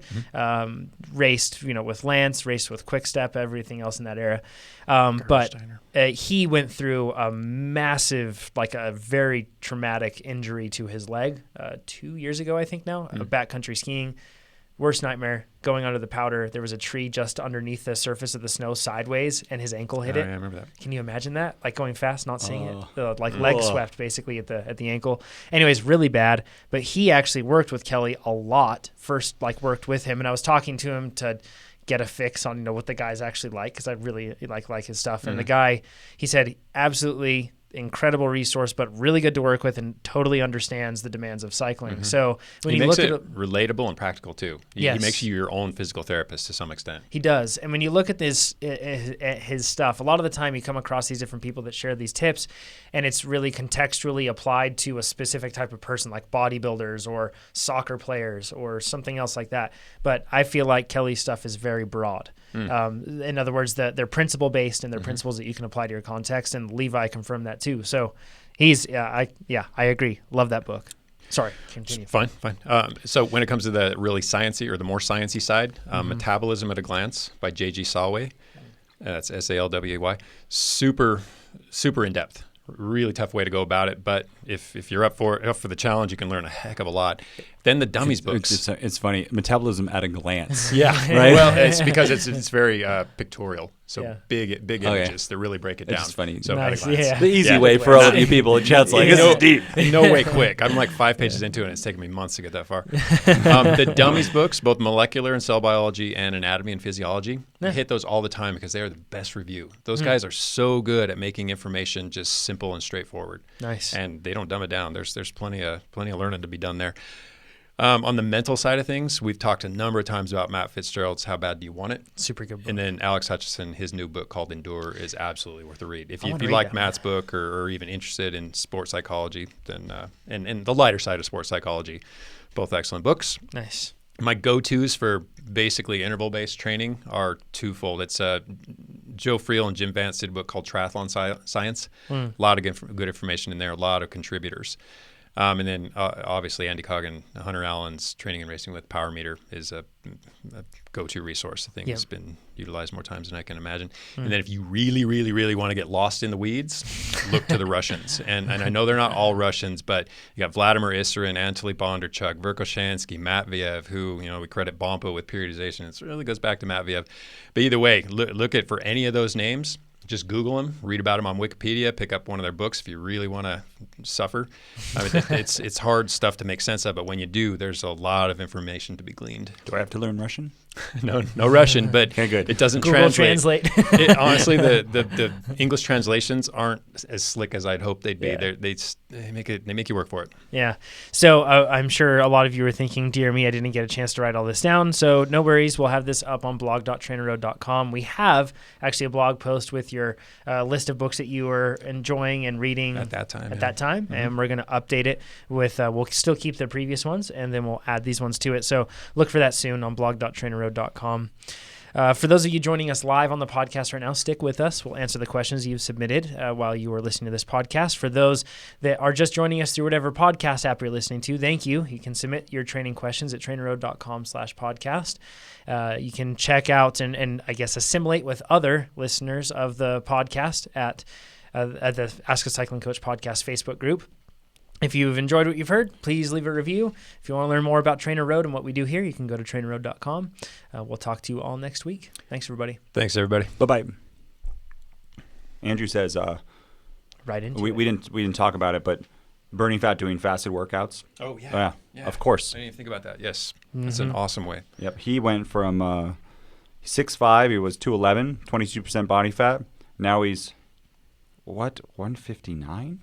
You're 6'5", 159 at 8% body fat? Dear me. Did you mistype something? 159? I thought that's He's 25. 1 inch shorter than me, 25 pounds lighter He's than currently me. blowing away in the wind. Hold on to something, I'm Andrew. really ripping it going up the hills. Yeah. Well, maybe or maybe so, not. So, 'cause that so long, sounds- slow rides and fasted rides. We could have touched on that, but I feel like we've covered that enough. Those are awesome ways to go about fat loss. Greg Dumanoir mentions the fact that I have the polka dot jersey on today. Yes, this is very true. Yeah. Cam Aaron has a great comment. You guys are awesome.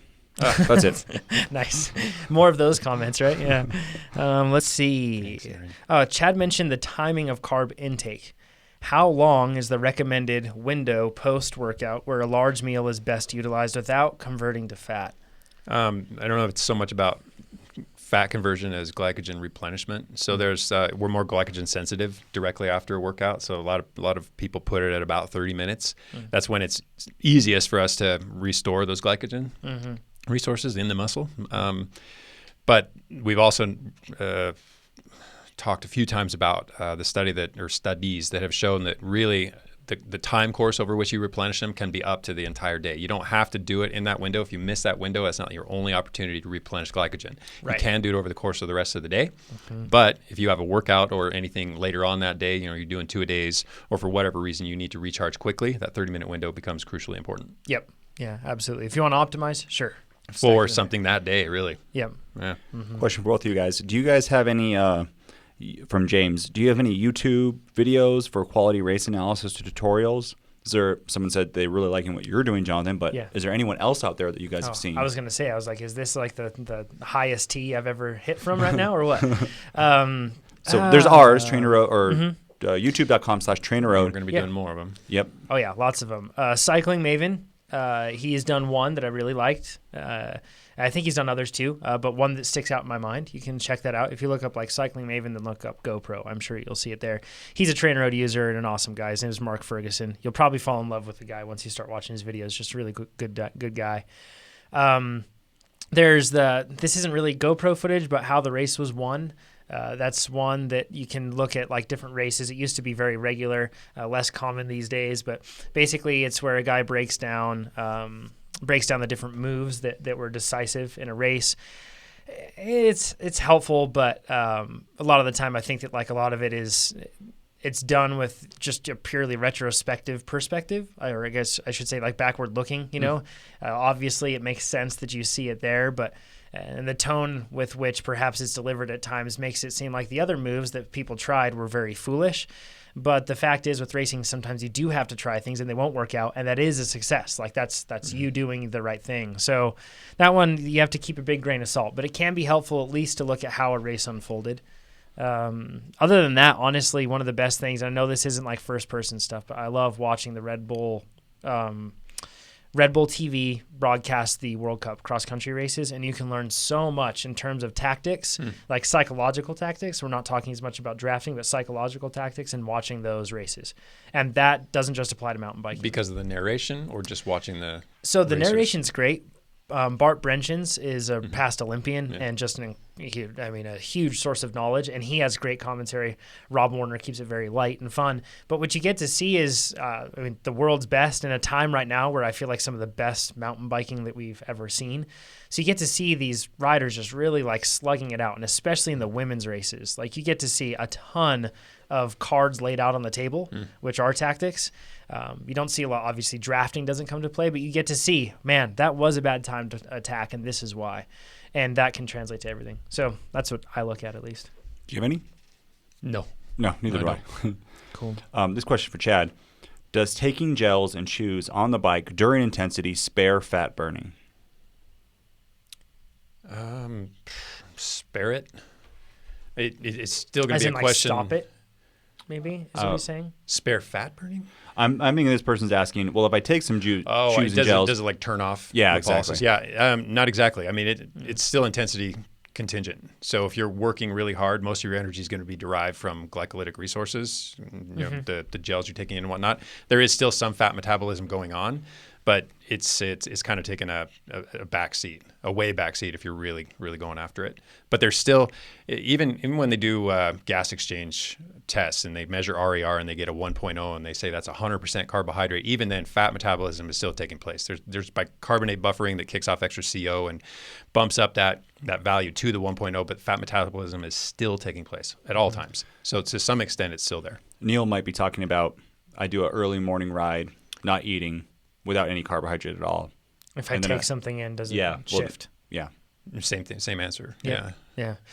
So a number of different questions here, some good ones. I don't know if we have the answer to this first one, so we may have to do it to be continued on this one. Sure. But the testosterone increase from sprinting you were talking about was for men, right? What would that be like for women? This was conducted on male cyclists. Yep. So I don't know. Okay, we can look into perhaps, or that was I just don't even know one if we can random find that study. out. It was recent, so it came to mind. But I would guess, based on studies that are similar, that stuff translates increases in testosterone specifically. I think I can probably dig something up. Okay. This one has to do similarly with what we were talking about with the sprint training. Somebody's asking if those sprints were seated or standing. In terms of what we're talking about, I'm sure with the effect on testosterone. Yeah. No, I mean we're just looking for high level muscle recruitment. Yeah. So it's probably easier to do that out of the saddle. But I've had some really strong seated sprints, and I've seen people finish races with really strong seated sprints. So it's not to say it can't happen. Yeah. I do think you're probably going to increase muscle recruitment when you get out of the saddle because more muscles are simply active, and it's a lot easier to generate force when you're in a more upright position. Yeah, the one thing I would say too with like seated sprints is they're really good to practice. Just know that they're not a replacement for standing sprints. Like you can get benefit that can cross over, but it's not the same. If you're worried about your sprinting, exactly right. Yeah, sprinting itself and not the muscle recruitment. Jonathan has a really great question. He's got a good name. How many pull-ups can Chad do? We should take this camera into the workout room. And these are straight arms or just going to 90? Because there's a big difference. These are a pull-up's not a pull-up unless you go all the way down to 180 degrees and your all the way up till your chin clears the bar. Are in the position of chin-ups, not pull-ups. It doesn't matter. Chin-ups, pull-ups, I don't care which one. Well, there's a huge difference. There is a huge difference, and some people are very good at pull-ups. Some people are very good at chin-ups. It's really a matter of what you train. I'm better at chin-ups. Yeah. I'm better at. I've never seen a person who can do more pull-ups than chin-ups. My girlfriend does more pull-ups than chin-ups. She can do 3 pull-ups. Well, I've never seen her do it. But it's impressive. Yeah, no, I'm talking chin-ups. Chin-ups are fine too.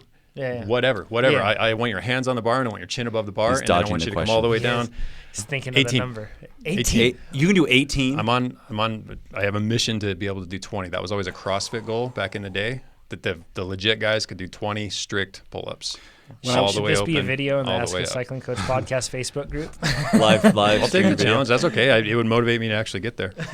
Well, to get to 20 or to do 18 like in about 10 minutes?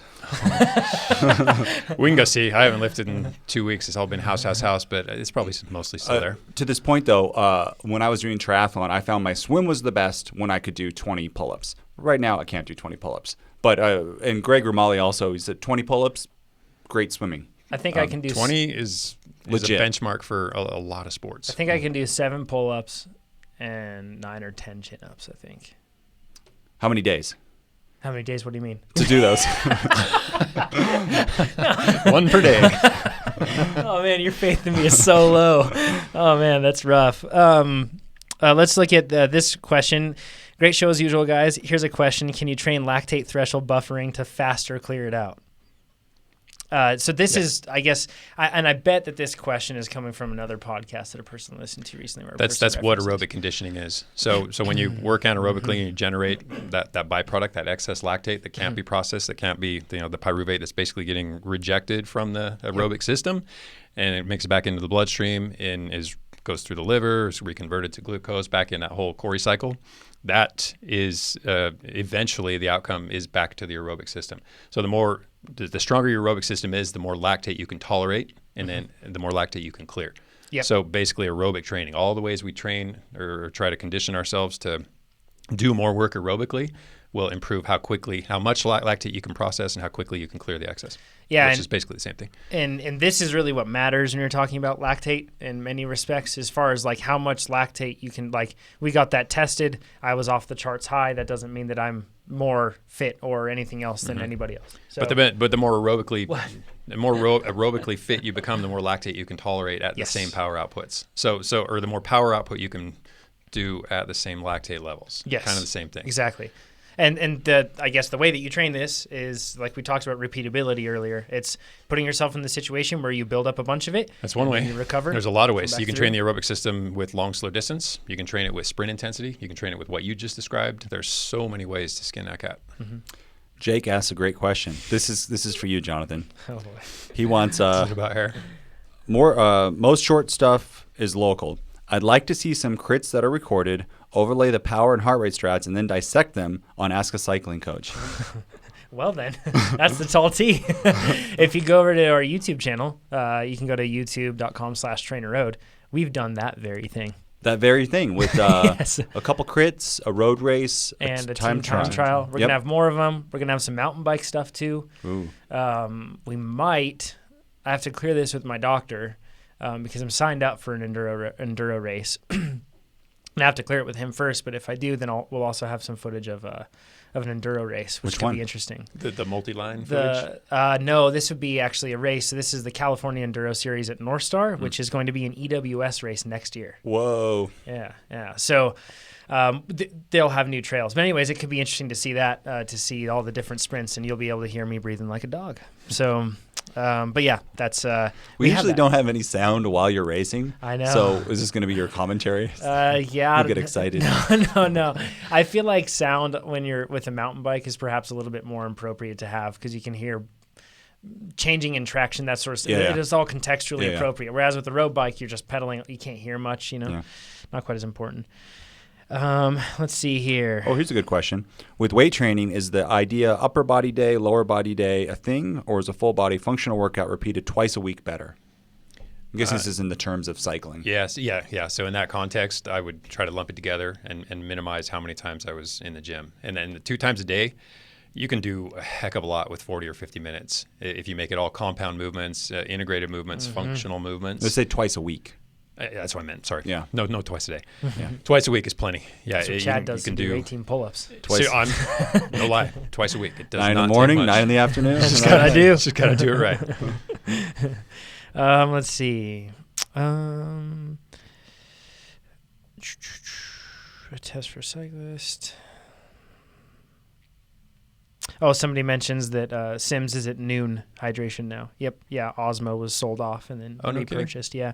But the interesting thing that you guys should know about Osmo, at least to my understanding from what I've read, is that Osmo, they've still retained the same exact formula, the same exact product that was part of the intellectual property that was actually purchased with the brand when it was reprocessed. Yeah, and Peter Sagan's for Osmo, and Peter Sagan is one of the main investors behind Osmo. But it's remained the same product, so it's not like Stacy left and it changed. It's the same product. Cool. I wonder At least so I've been I'd like to see what happens. Probably a big paycheck. Yeah. Yeah. But I would like to see what happens then with Noon. Yeah. Is that how you say that? Noon. Noon. N-U-U-N. Yep. Because I Noon. want to see what their next releases are with someone With her new at the coming helm. in. Yeah. Interesting. Somebody's mentioning the fact that we usually refer to triathlon within the context of longer distance rather than like draft legal, shorter distance, Olympic stuff, that sort of thing. Anyways, he says, do you tend towards talking about longer distance because it's what most amateur age groupers race? And yeah, that's, predominantly what we see is the vast majority of triathletes end up doing that are training specifically for something like serious athletes. Those are the most of the triathlon questions, and you would know better than I do. Totally. Are long distance and ultra distance. I guarantee it may be less than 10 questions about like ITU or like draft legal style racing compared to countless thousands and thousands of questions about long distance triathlon. So yeah, I think it'd be fun to have shorter triathlons. I'm all for that too. That could be cool. So, as far as triathlon like goes, Terra draft Sprint, legal, all that stuff. Draft legal's the most interesting. I like it. It's fun to watch, man. Really fun. What are you gonna say? Draft legal, it sucks because you have to be a good swimmer. You have to be a good swimmer. You have to be a good bike rider. You have to have done. good pack skills. I know. You just have to I'm not talking about competing in it. I'm talking about watching it. Yeah, training it's for fun to it. watch. Yeah, that's what we're talking about. It's yeah. no triathlon is fun to watch. I'm Draft sorry. legal is. I think feel like draft is. legal is a ton of fun to watch. Draft man. legal is boring because they're just riding a pack the whole time. You say that like it's fact. You think it's boring. But I mean, it's no one. interesting. A couple times people do attack, but mostly you get the super fast runners. They just sit in. At the very They least, get the transitions are amazing to watch, At but the after that very they least- just run a at the 29-minute 10K. I like it. I see guys run faster than for 10K than I can run for a kilometer. It's amazing. relatively speaking, compared to long distance, it's exciting. Okay, That's true. And seeing a person just 'cause sitting in it's the less arrow time. position. Yeah, and that too, right? Let's see here. I got one from Veronica. Speaking of criteriums, in order to be competitive in my field, I really need to boost my FTP and upper end sprint power. So we just talked about that's. She has more of a question after this, but we've talked about that. And really in criteriums, having that sprint power is so important to be able to, one, win races, but also to be able to bridge gaps. Conserve energy, react explosively and quickly. Get the work done really fast rather than drag it out trying to claw your way back on. To get into a draft. Or to do a number of things, yeah.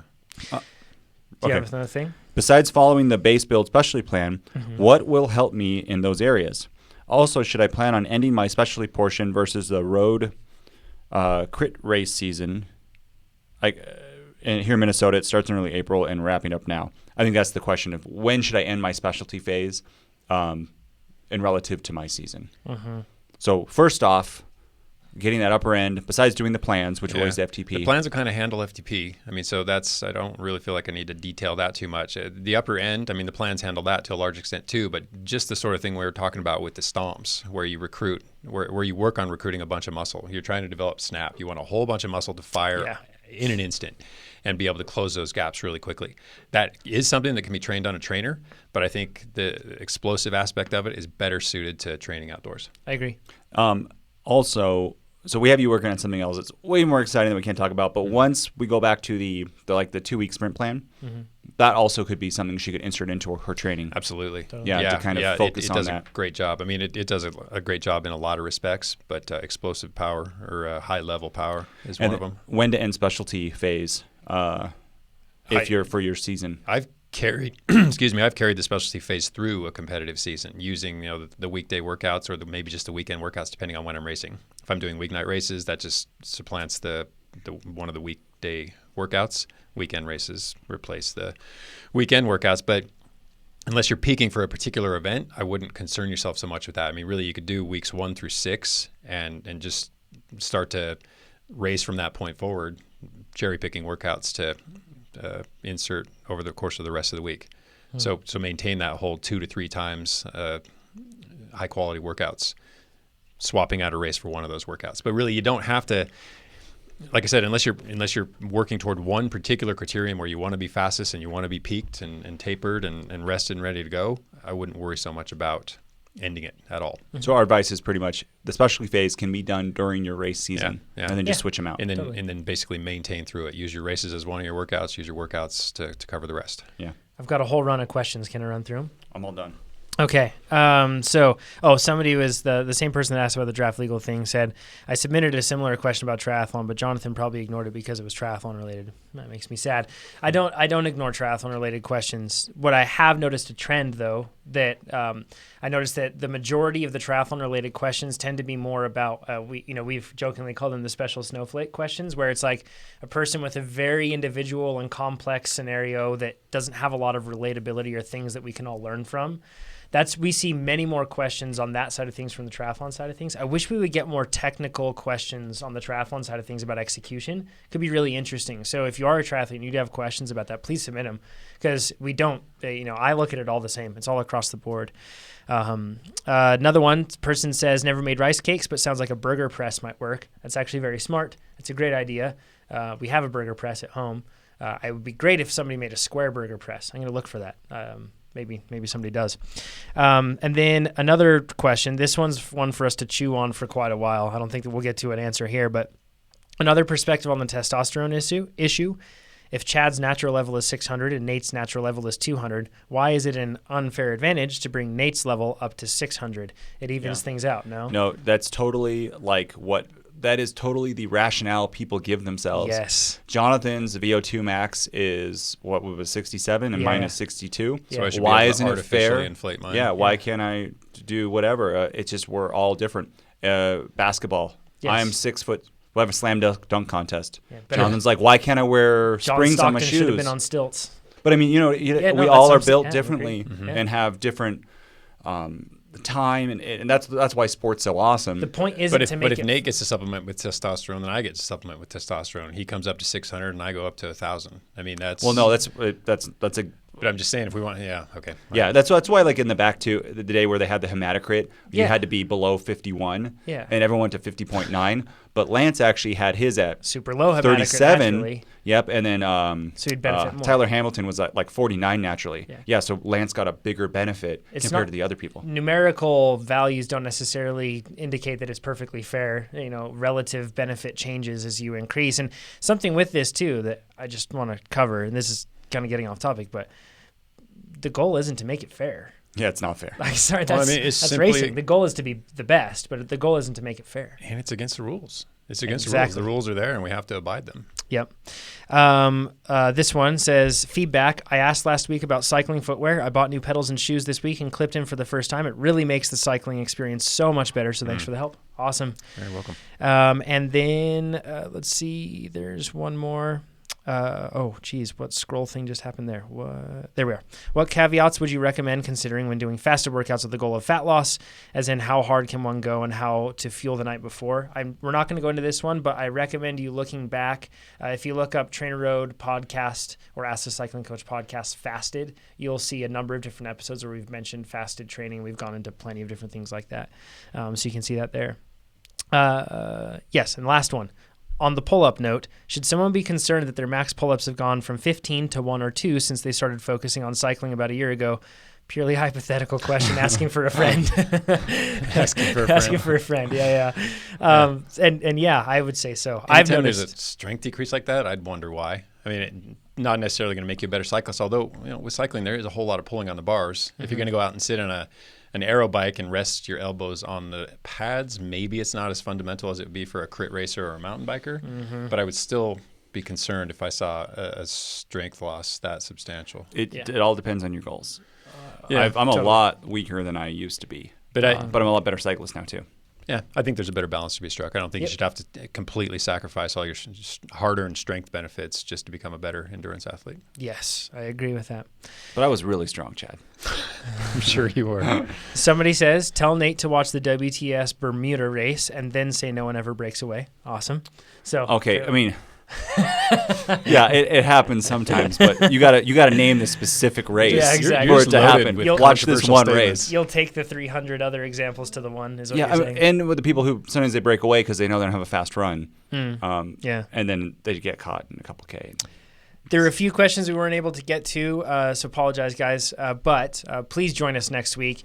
Check out the Ask a Cycling Coach podcast Facebook group because you should stay tuned. We're going to have a live stream with some special guests coming up next week, perhaps even one at the end of this week with myself and one other person. And perhaps maybe Chad will join or Nate will join or something too. It'll be fun. Perhaps. But stay tuned for that, and you'll find those updates in the Ask a Cycling Coach podcast Facebook group. So head over there, join, and we'll talk to you all next